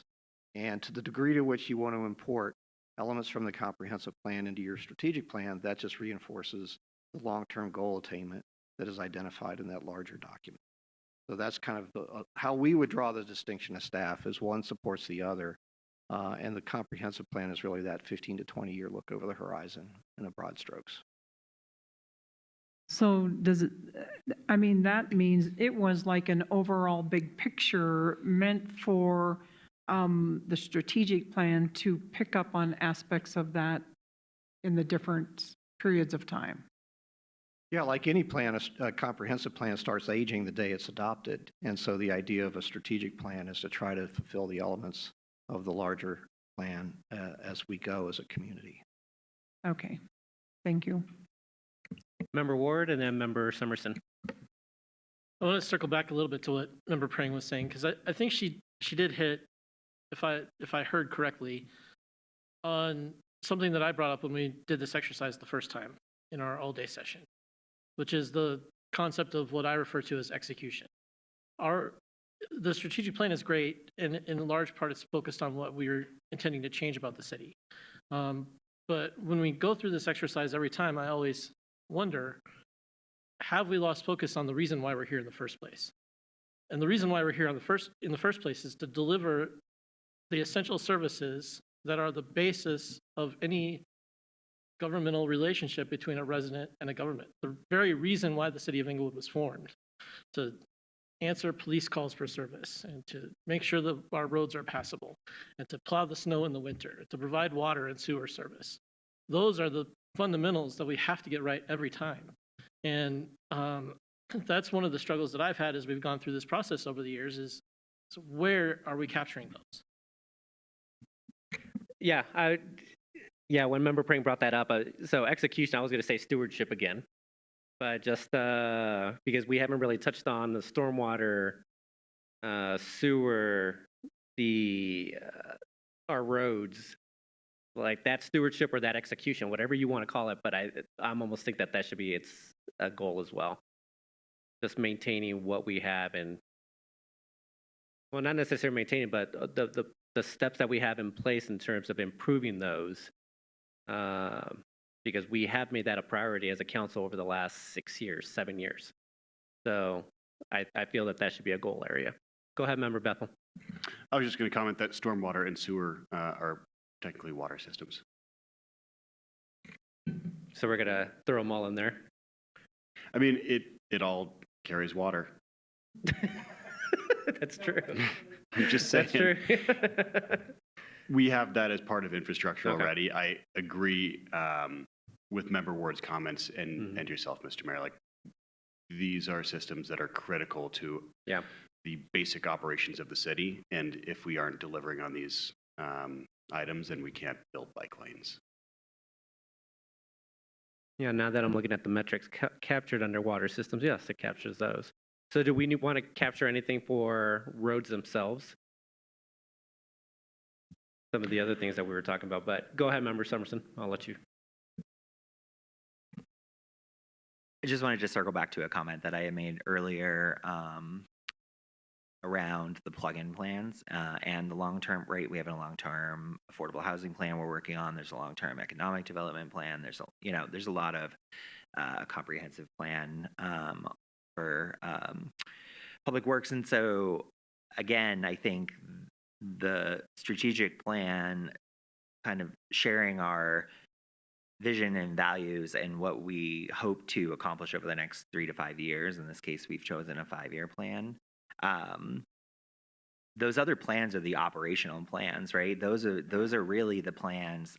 They have a strategic vision for those departments, but a lot of those plug-in plans are the operational plans for how we move the needle on a strategic plan. And so I agree with the idea of capturing points in time, right? If there is a long-term affordable housing plan that has a year 1 through 5, well, we're in 1 through 5 right now. So that should be reflected within the housing goals that we put into affordability. So I think it's not about ignoring the day-to-day because there are essential services we need to deliver. I think it is if we are not delivering those well or need to deliver them better, water systems, as an example in the past, especially of needing to make those improvements and do those improvements.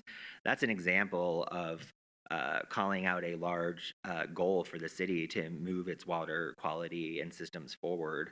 And then there's a whole host of operational plans that have gone into place to make that happen so that those services are delivered daily. So I think both these things exist. I think a lot of it exists in plug-in plans and strategic plan. And so I just think we should be making sure we're capturing what we have heard is not just the city's concerns over the next 5 years, but where folks want us to help support them in moving the city in the next 5 years. Thank you, Member Summerson. Yeah, I think I mentioned the roads just because part of the reason why we did ask for the sales tax is because what's that metric that we use to measure our roads? It's something ACI, ECI, or... Sorry, the PCI, the Pavement Condition Index. Yeah. And so we were pretty low, like maybe under 50 or in the 50s. Yeah, I think we were low 50s, maybe high 40s, and we've pushed that up into the 70s. Right. So I know that was part of our goal when we did the sales tax, and I think we're still looking to improve it from our current state. Correct, Victor? Correct. So there is a metric behind it, or a goal that we set based off asking for the sales tax increase. So are we good with these two? Do we want to add another one? Is there anything that's missing?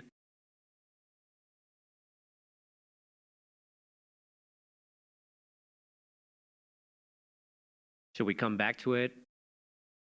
Should we take a quick break? Do we need a break now at this point since it's 7:45? All right, let's take a 10-minute break at 7:45. We could be back around 7:55 to continue this. Thank you, everyone.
All right, members of council, if you could please be seated.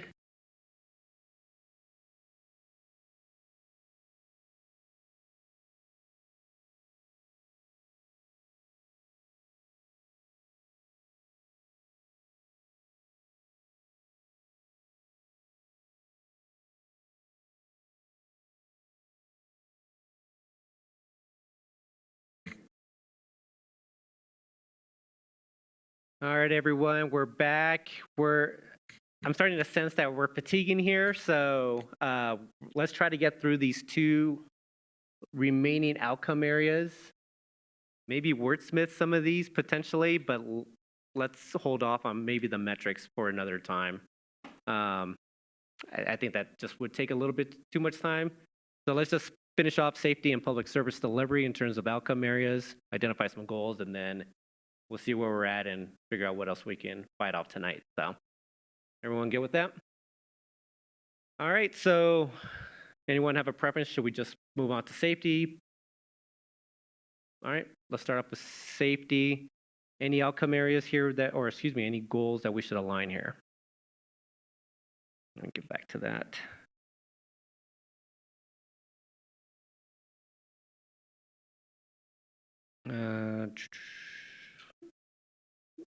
Go ahead, Member Prang.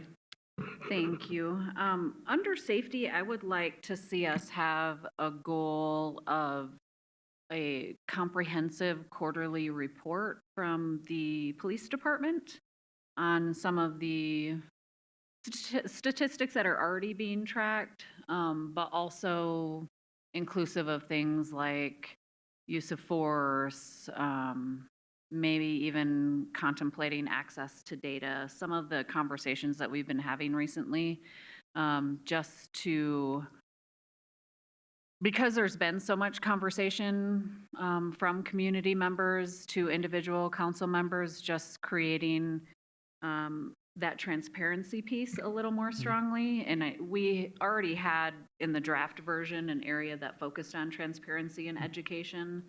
And I think that just that speaks to accountability, transparency. It potentially could even educate as we continue to talk about some of these statistics and what they mean for our community. So that would be my one ask for a loftier goal under safety. Okay. Thank you, Member Prang. Member Ward? I think Member Prang's comments are timely because at the CML conference last year, I attended a panel where a police chief and a city manager were talking about how they manage the police department together. And one of the things that they did in that jurisdiction was quarterly meetings with the police chief in front of council. So they would have the police chief give an update on a quarterly basis. And that would be a method I would support to the extent that we typically put a quarterly report on our website. I'm not sure how many people that reaches. And I would love to be having some more open dialogue on a regular basis with police command staff about what's going on around the city. Thank you, Member Ward. Similar to how we do a monthly financial report, we do a quarterly police report? Yeah. Okay. Anyone in disagreement with having that as a goal for this area? And we'll probably just identify the metrics, Member Prang, in terms of what needs to be covered, but use of force, access to data. We'll see what else needs to get added to that, but okay. All right. Member Russell, you have something to add? Actually, I would also like some, in the reporting area of crime statistics. I don't know exactly what that would look like.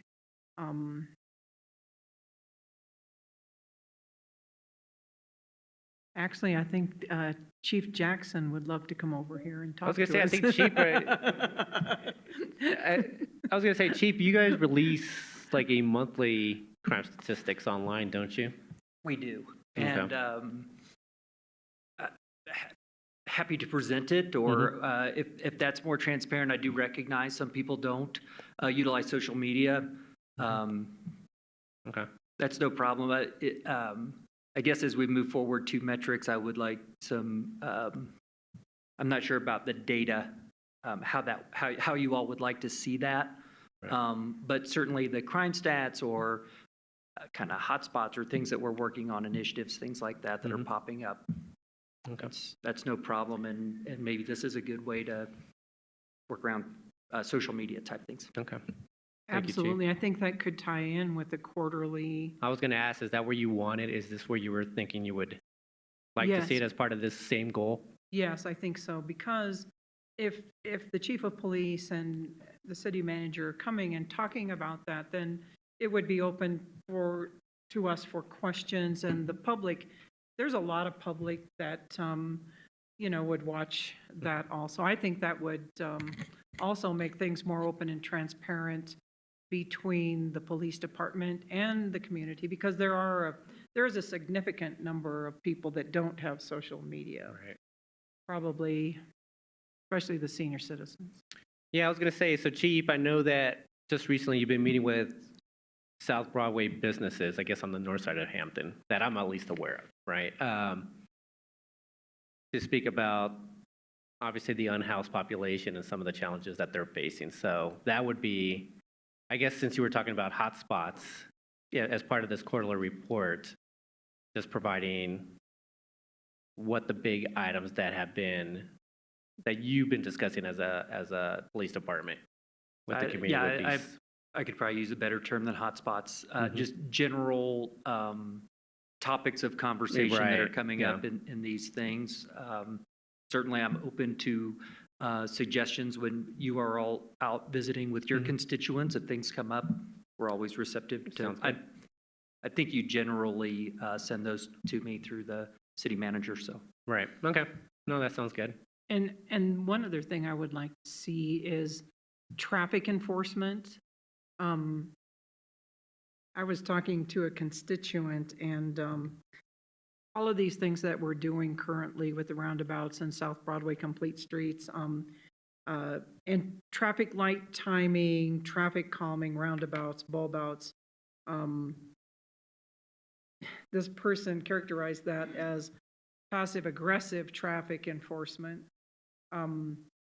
because it's trying to conform us to slow down by doing those things to the street. Whereas if we had traffic enforcement, like police officers stopping people for speeding with a radar gun, that generally tends to change behavior, because when people get stopped for a traffic violation and get a ticket and a fine, it causes them to slow down and increases safety, with the added benefit of revenue generation. Because if we're giving out traffic tickets, it would generate more revenue. Thank you, Member Russell.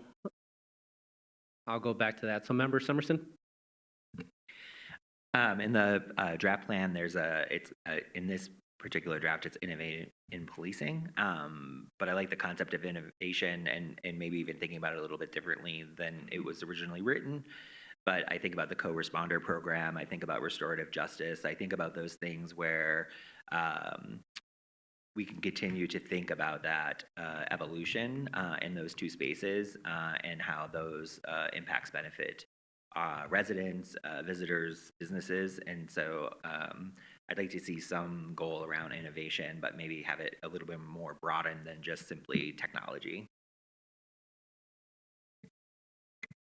Yeah. Thank you, Member Summerson. Member Bethel? We can have transparency and accountability and innovation, but we still have to have the primary delivery of police services. When we deliver the services, then we can innovate off of them, and then we can be transparent on how they were delivered. But we have to deliver the services first. We're second, but we do have to deliver them. I don't know. It can be wherever on the list, but it's... No, I'm in agreement with that. I'm in agreement with innovation. I'm in agreement with police services, as well as the comprehensive quarterly report.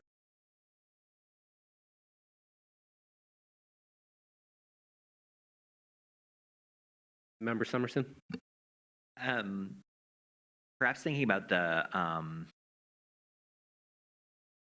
police services as the resourcing, right, of public safety. And so I think about what Member Russell just shared around traffic enforcement and whether we all agree or not, right, that would require more resources, both human and capital, into the police department in order to do that. So I think thinking about how they deliver their services, I think there's a resource piece to that that I think is tied in to that, so that we're making sure they are resourced properly to do the police work we need them to do. So I think there's something about those two that are resonating for me together in terms of resourcing and the services themselves. So are you advocating to put them under police services, or I'm just trying to, or is it a different goal? I'm wondering if it's a combined goal, properly resourced to deliver services, right? Like I think, Right. I think I just don't want to lose the resource part of it. I do think it's important that they are able to do their job, but they still have to have the resources to do that. And what do we define as those resources, or what do they bring to us as the resource need? I think those are the projects, right, that would help us move the needle on that. Traffic enforcement, not traffic enforcement, more co-responders, Right. less co-responders, right? I think to me they feel entwined. Resourcing for police services. Member Russell? And along with that, ever since I've been on council, for over 10 years now, every time they come to present, I always ask, do you have enough police officers? And I do think probably part of the problem with doing traffic enforcement is there probably is not enough police officers. So that would tie in to what Councilmember Summerson suggested. Is that correct? Yes, I think the conversation around what projects the police department, other people, public safety would bring back to council to achieve any kind of goal within resourcing of police services. So, Right, I appreciate that. And that may mean we probably have to look at budget areas also, or changing some of the things we do and maybe some of the things we don't do. Right. I agree. Thank you. I wrote the goal down as resourcing for police services on my sheet. So I don't know if it encompasses it correctly, but the way that I'm thinking about the goal. Anybody in disagreement with that goal? Makes sense. All right.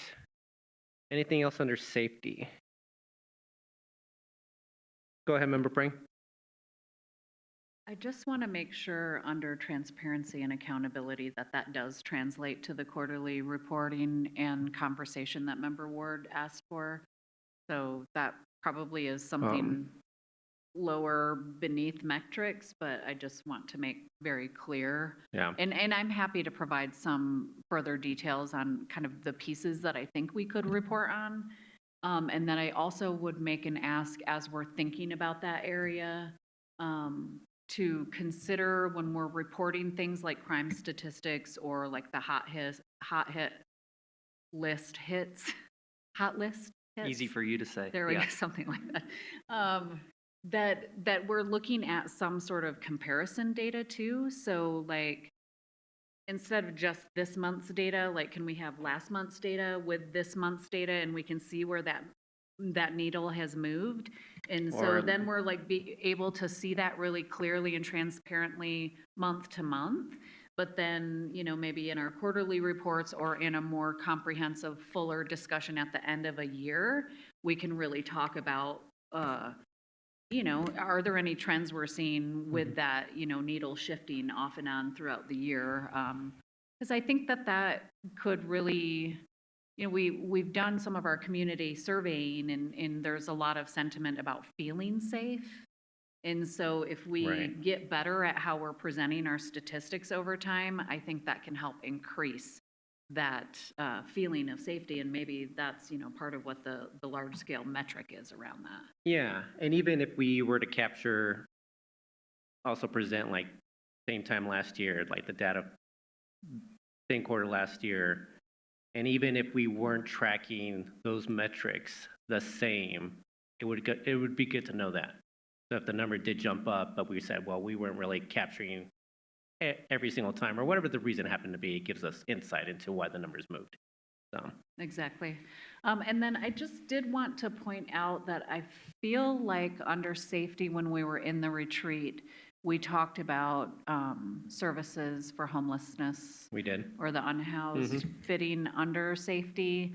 And I'm not sure that we've really weaved that anywhere into this strategic plan, but I think it's still very relevant and belongs somewhere in our strategic plan.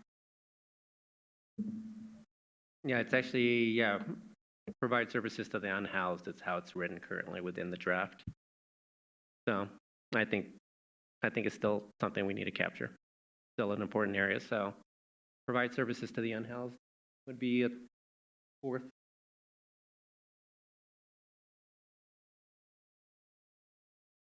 All right. Anything else that we may not have captured? All right, then let's go to the last goal, which is public safety, or excuse me, public service delivery.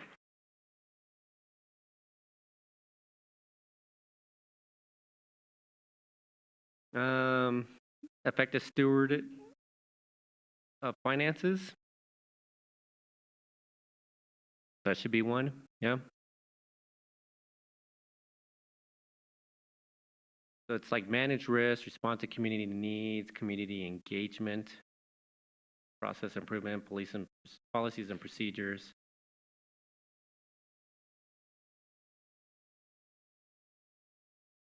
So, but definitely the effective steward of finances.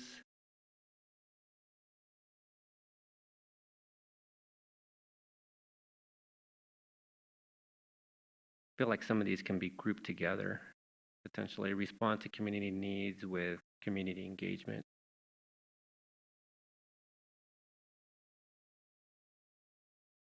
Anyone have anything to add here?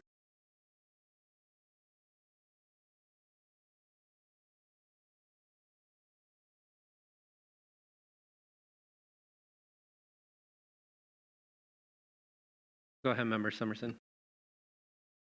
I guess maybe to add to starting the conversation, this one is a big one.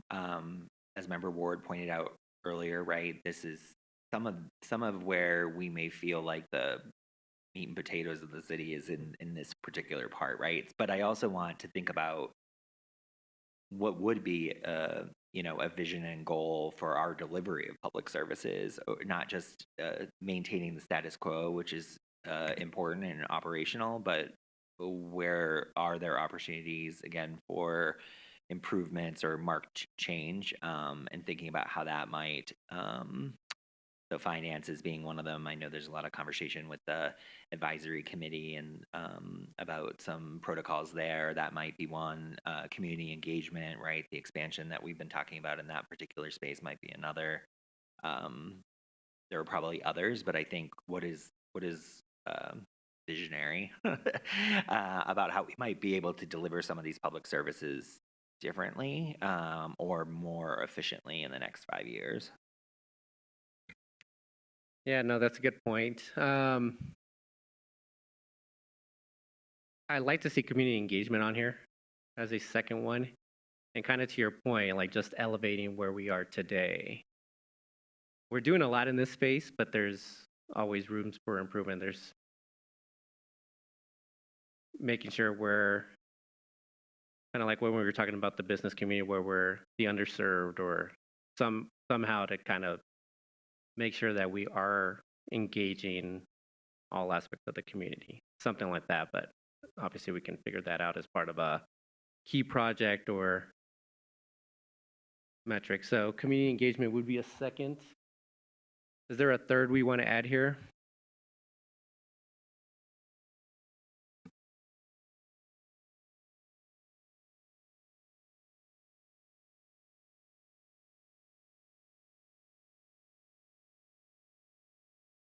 Member Summerson.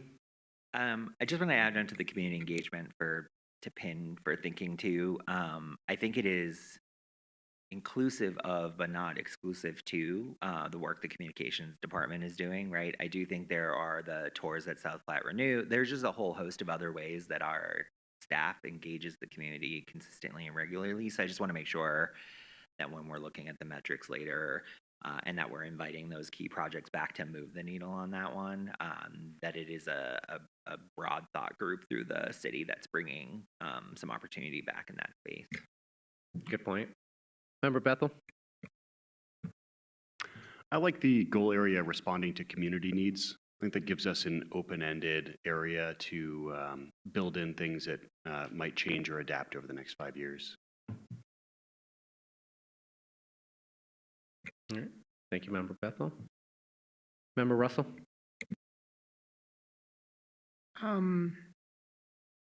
Actually, now that he said that, I want to respond to that too, because I do think responding to community needs could involve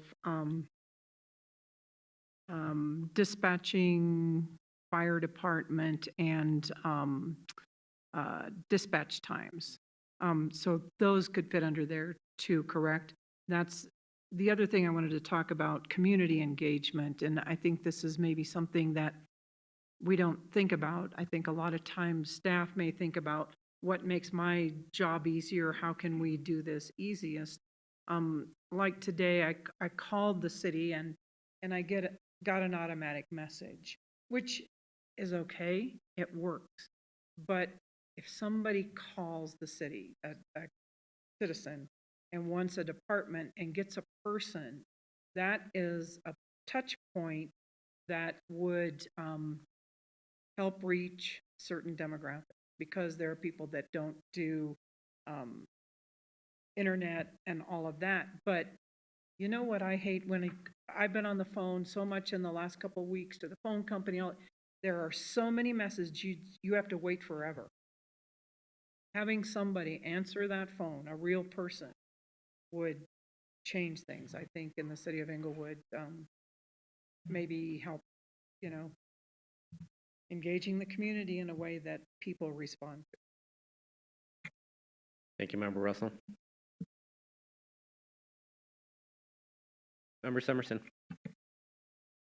I just wanted to react to that, I guess. I think what I appreciated about what Member Russell was saying around EMT, like dispatch times, right? I do wonder if we go back to the safety outcome for a moment and think about the resourcing that we were sort of exclusively talking about policing, but perhaps it's the resourcing and lost sight of where it is, but yeah, maybe if we services. need to broaden that to public safety or some other area that could, because I think it is the safety area is larger than just the police department, and it should be, right? And so I think thinking about those other things within the safety space and broadening that goal area to be bigger than just resources for policing, but understanding it's the body of that public safety work that needs to be done. So resourcing for police and emergency services. If we want to be that specific. Fire and, yeah, okay. Yeah, Colton, if you wouldn't mind. All right. Anything else on here? I agree with the response to community needs, going back to Jack's point.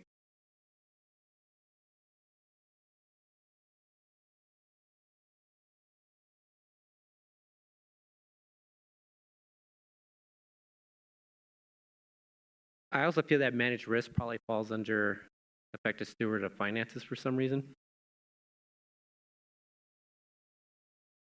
If we had to add the word risk within that goal, then we can, but it just feels like it's one and the same to me.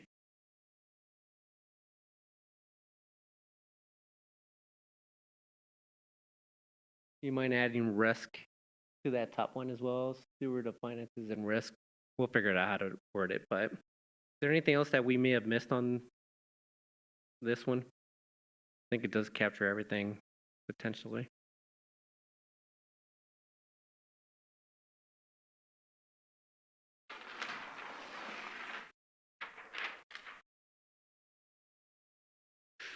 All right, anything else? That's all the outcome areas. I know we're kind of dragging at this point. Do we want to try to tackle any of the wordsmithing? Do we want to go through these again and just make sure that they're in the right outcome area, the right goals?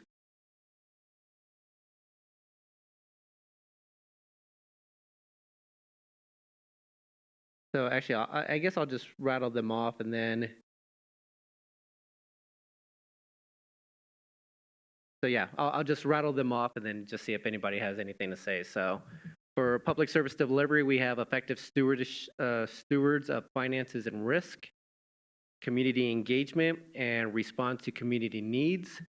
For safety, the 4 goals are transparency and accountability, which is actually more of a comprehensive quarterly report.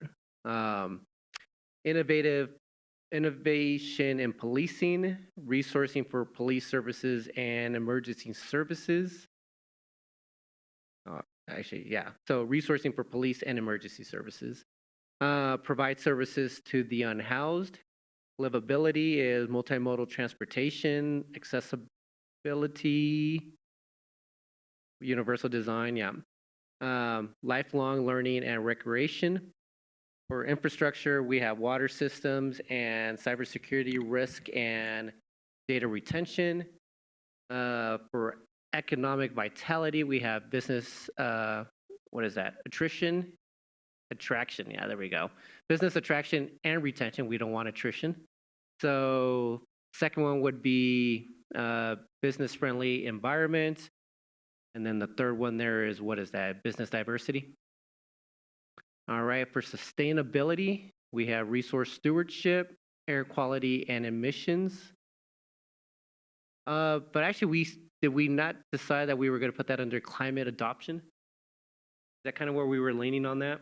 Adaptation. I thought we were leaning towards that at the beginning of the day.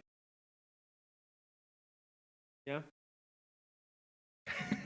No, so air quality, I think we did decide that just because we wanted, I know that, Tim, you did kind of rattle off some of the things that fall under that, but so air quality and emissions falls under climate adaptation is what we decided, so it won't be its own. Waste diversion, and then, perfect. And then the fourth one there is green businesses and workforce. And then lastly, with affordability, we have affordable and attainable housing, food security, access to childcare, and reduce displacement. I think this is a good starting point. Member Prang?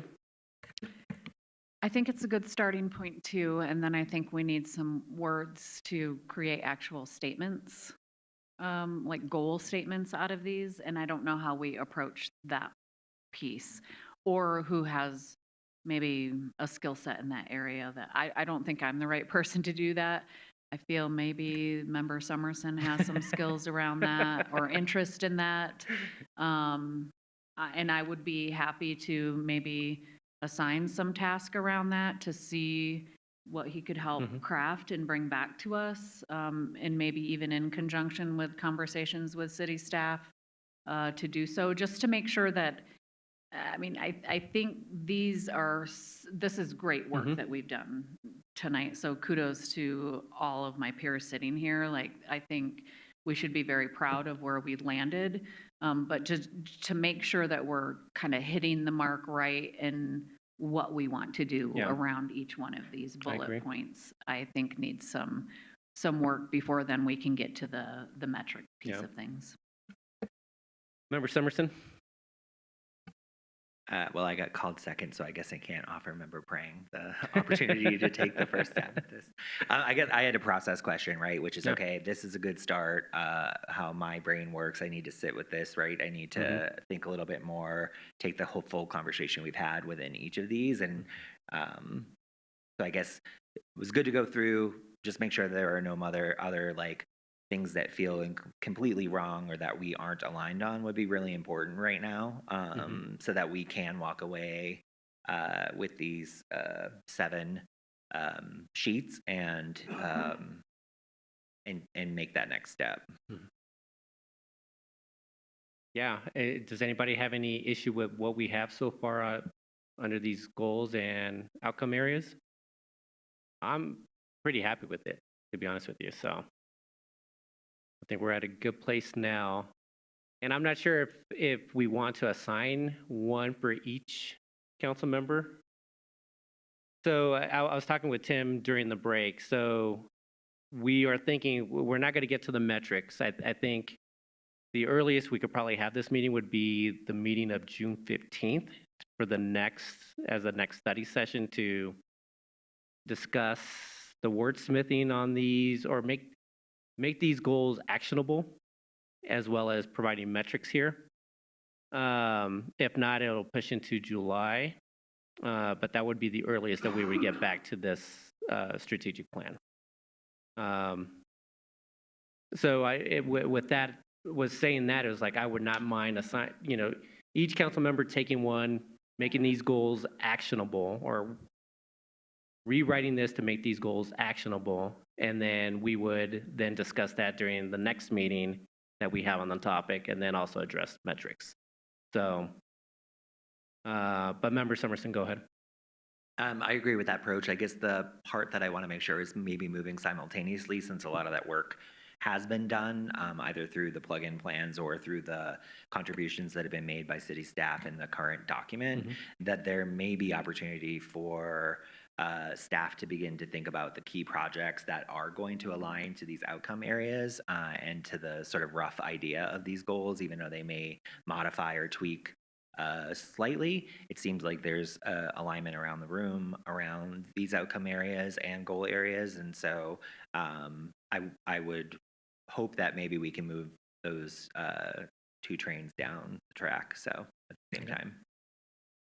Tim, is there something you want to add there? Yeah, I'd just like to ask a clarifying question of all of you, which is, so I think the direction, I just want to make sure it's correct, is that your approach is you'd like to have a few key projects for each of these goals, but all the work that's in this plan, it sounded like you wanted that to be somewhat of like an appendix to the plan, like essentially like a work plan for staff.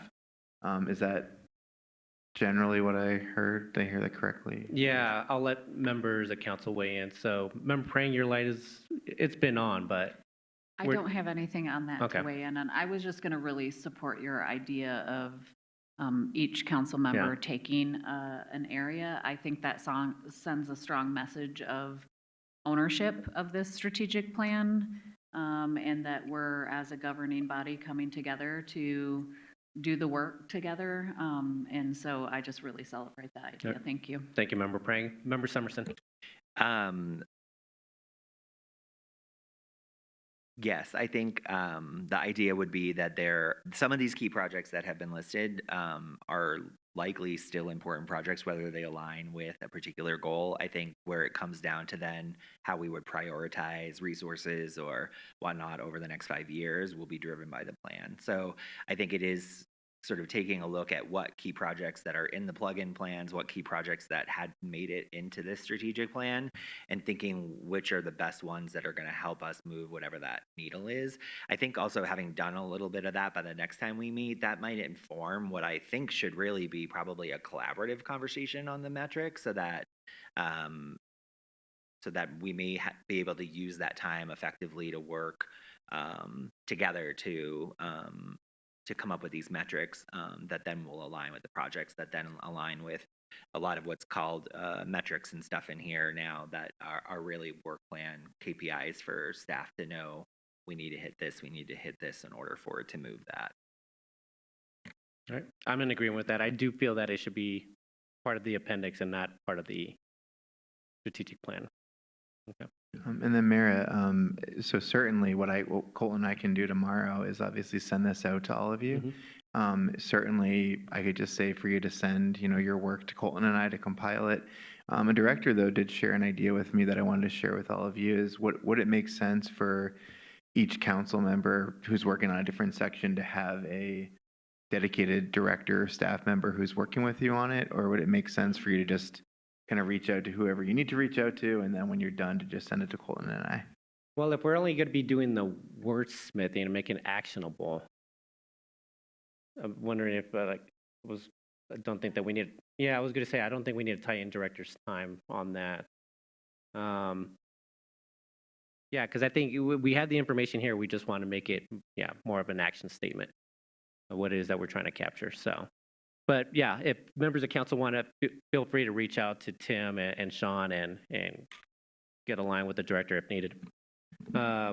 Go ahead, Mayor Pro Tem. So this would be just taking each of the three goals and like if it was multimodal transportation, putting it into a sentence like, provide multiple modes of transportation to get around. I mean, that's a bad one, but Yeah, that something would be like something along that's a those little lines. more Yeah. in plain English. Is that okay?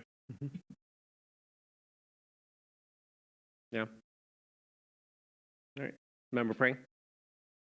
Should we decide what section we're Yeah, going to that was going to be the next part. Yeah. So I'll let anybody start off, Wayne, and I'll take whatever's remaining. But anybody wants to jump in on what they would like to I'd take. be happy to take either affordability or safety. Do you want to take affordability? Sure. All right, affordability for Tina. I would like to take safety. Okay. Anyone else? Member Bethel. I'd love to take sustainability. Okay. Steve. Public service delivery. Mayor Pro Tem. Livability. I mean, that's yours. My baby. Summerson. I'm the last one in, so. Oh, I guess you said you take whatever's I'll take the left last one. over. Yeah. Where are we? Infrastructure and economic vitality? Yes. I will do economic vitality. All right. I will do infrastructure. All right. Anything else, members of council? All right. Anything else on the strategic plan? I think that we did really good work tonight, y'all. So thank you so much. Thank you very much for your time. We apparently have reports from boards and commissions. I don't think that there's been much to discuss there. So, Member Russell, is there anything you want to add?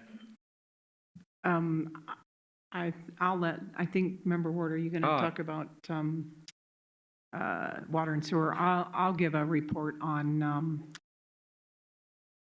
the pension board. Okay. Okay. Pension board is one of the things that came up in the meeting was talking again this year about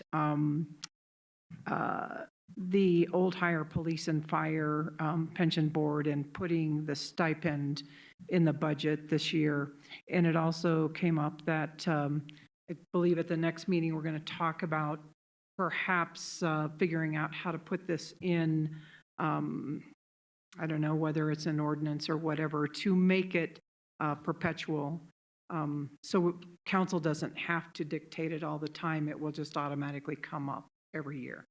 So those are two of the major things that we talked about. So, Member Russell, is this the same as what we did earlier this year where we did that pay increase? The stipend just the for stipend. it's, they haven't had a cost of living raise in 20 years. So, and the suggestion is, and I think we voted on this, Director Engel, that we would make it the same as last year, which is $200 a month to be paid in one lump sum at the beginning of the year. Okay. Okay, and then Water and Sewer Board, and this probably, I haven't looked, is it coming up in the meeting? It's supposed to be on this Monday regarding, I'm assuming that the rate. The rate structure for the water bill, so it's going up. And so it'll be on the agenda. I asked some questions for information. Hopefully we'll get that information in the meeting, in the presentation. You had already left by then, right, Director Van Rye?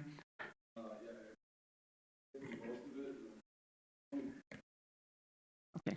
We could probably still hear you over the mics, but yeah, it'd probably be best. Yes, I was there for most of the discussion, and I stepped out for I think about the last 10 minutes of it. So I think what we're bringing forward is a new inclining block rate structure. The structure actually results in a decrease in the bills for more than 70% of our customers, because we are lessening the cost of the first 6,000 gallons used. And then what we're doing is we're increasing the cost as you use over 6,000 gallons. So that would be for people who are watering their lawns and things like that. The way we looked at it was to make sure we're matching revenue. So what we're doing is we're not increasing revenue through this rate structure. We're just shifting the cost burden away from the people who want to just use water for their homes and moving it more towards if you're watering your lawn. And so, like I said, the result, I think, was about 70% of people would actually see their bills go down as a result of this rate structure. Thank you. I Go ahead. appreciate that. And so I just want the public to know, because this will be a massive change and it will set something in motion. And I just really wanted the public to have an opportunity to weigh in. Will it take 2 readings? No, this is done by resolution. Done by because- resolution, so there will only be 1 reading. And so that is a little bit concerning to me. So thank you, I appreciate that. Yeah, thank you, Member Russell. Mayor Pro Tem on this topic, I'm assuming? Yeah, yeah, I'm a bit concerned about, I mean, I hear what would you say, 70 or 80% of people's bills going down? Yeah, it's based on actual usage patterns of our customers. The concern I have there is that means that 20 or 30% are going to be making up for a lot. And that's going to especially hit big families, low-income people who are, living multiple people in a house. I know the goal is to target people who are irrigating their lawns, but I think there's a massive unintended consequences that's potential here. Thank you, Mayor Pro Tem. And then Member Ward, I guess, your report. Region 9 Opioid Abatement Task Force met today, mostly in business mode. We did not have a quorum, so we didn't do any official business during the meeting, but talked a lot about the strategic planning session that task force did in April. I was not able to attend that. One of the upcoming items for that task force is some more talk about co-responders. About 10% of the funds have been allocated towards co-response, various unspecified co-response activities. The county sent out an RFP and didn't get any responses, so we have to do some refining on what exactly we're looking for.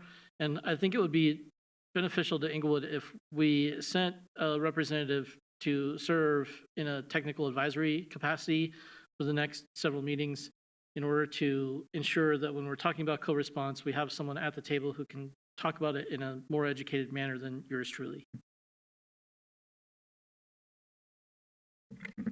Thank you, Member Ward. All right, I'll add one other thing to the inclining rate structure. So I know that this was our first pass at it.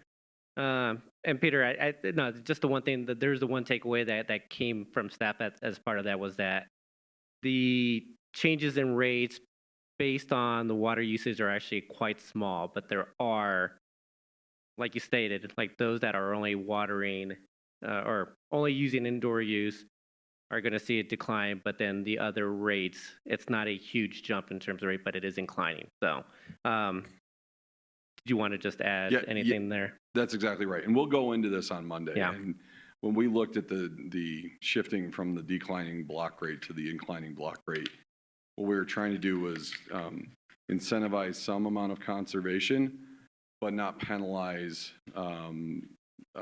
situations like Mayor Pro Tem brought up, where people may need more water than 6,000 gallons because they have a number of people in their home. So there's these inflection points in usage that really indicate where people are using water for outdoor watering versus maybe using it inside. And so when you look at that first 70%, and then I think it's somewhere around the next 18%, the bill is somewhere between, it decreases between $0 and $5 and goes up between $0 and $5. And so we'll go over all of that because we tried to balance that piece of it so that there was not some kind of a shock for exactly that kind of situation that you brought up. Yeah. Okay. All right. No other reports. So with that, everyone, this meeting is now adjourned.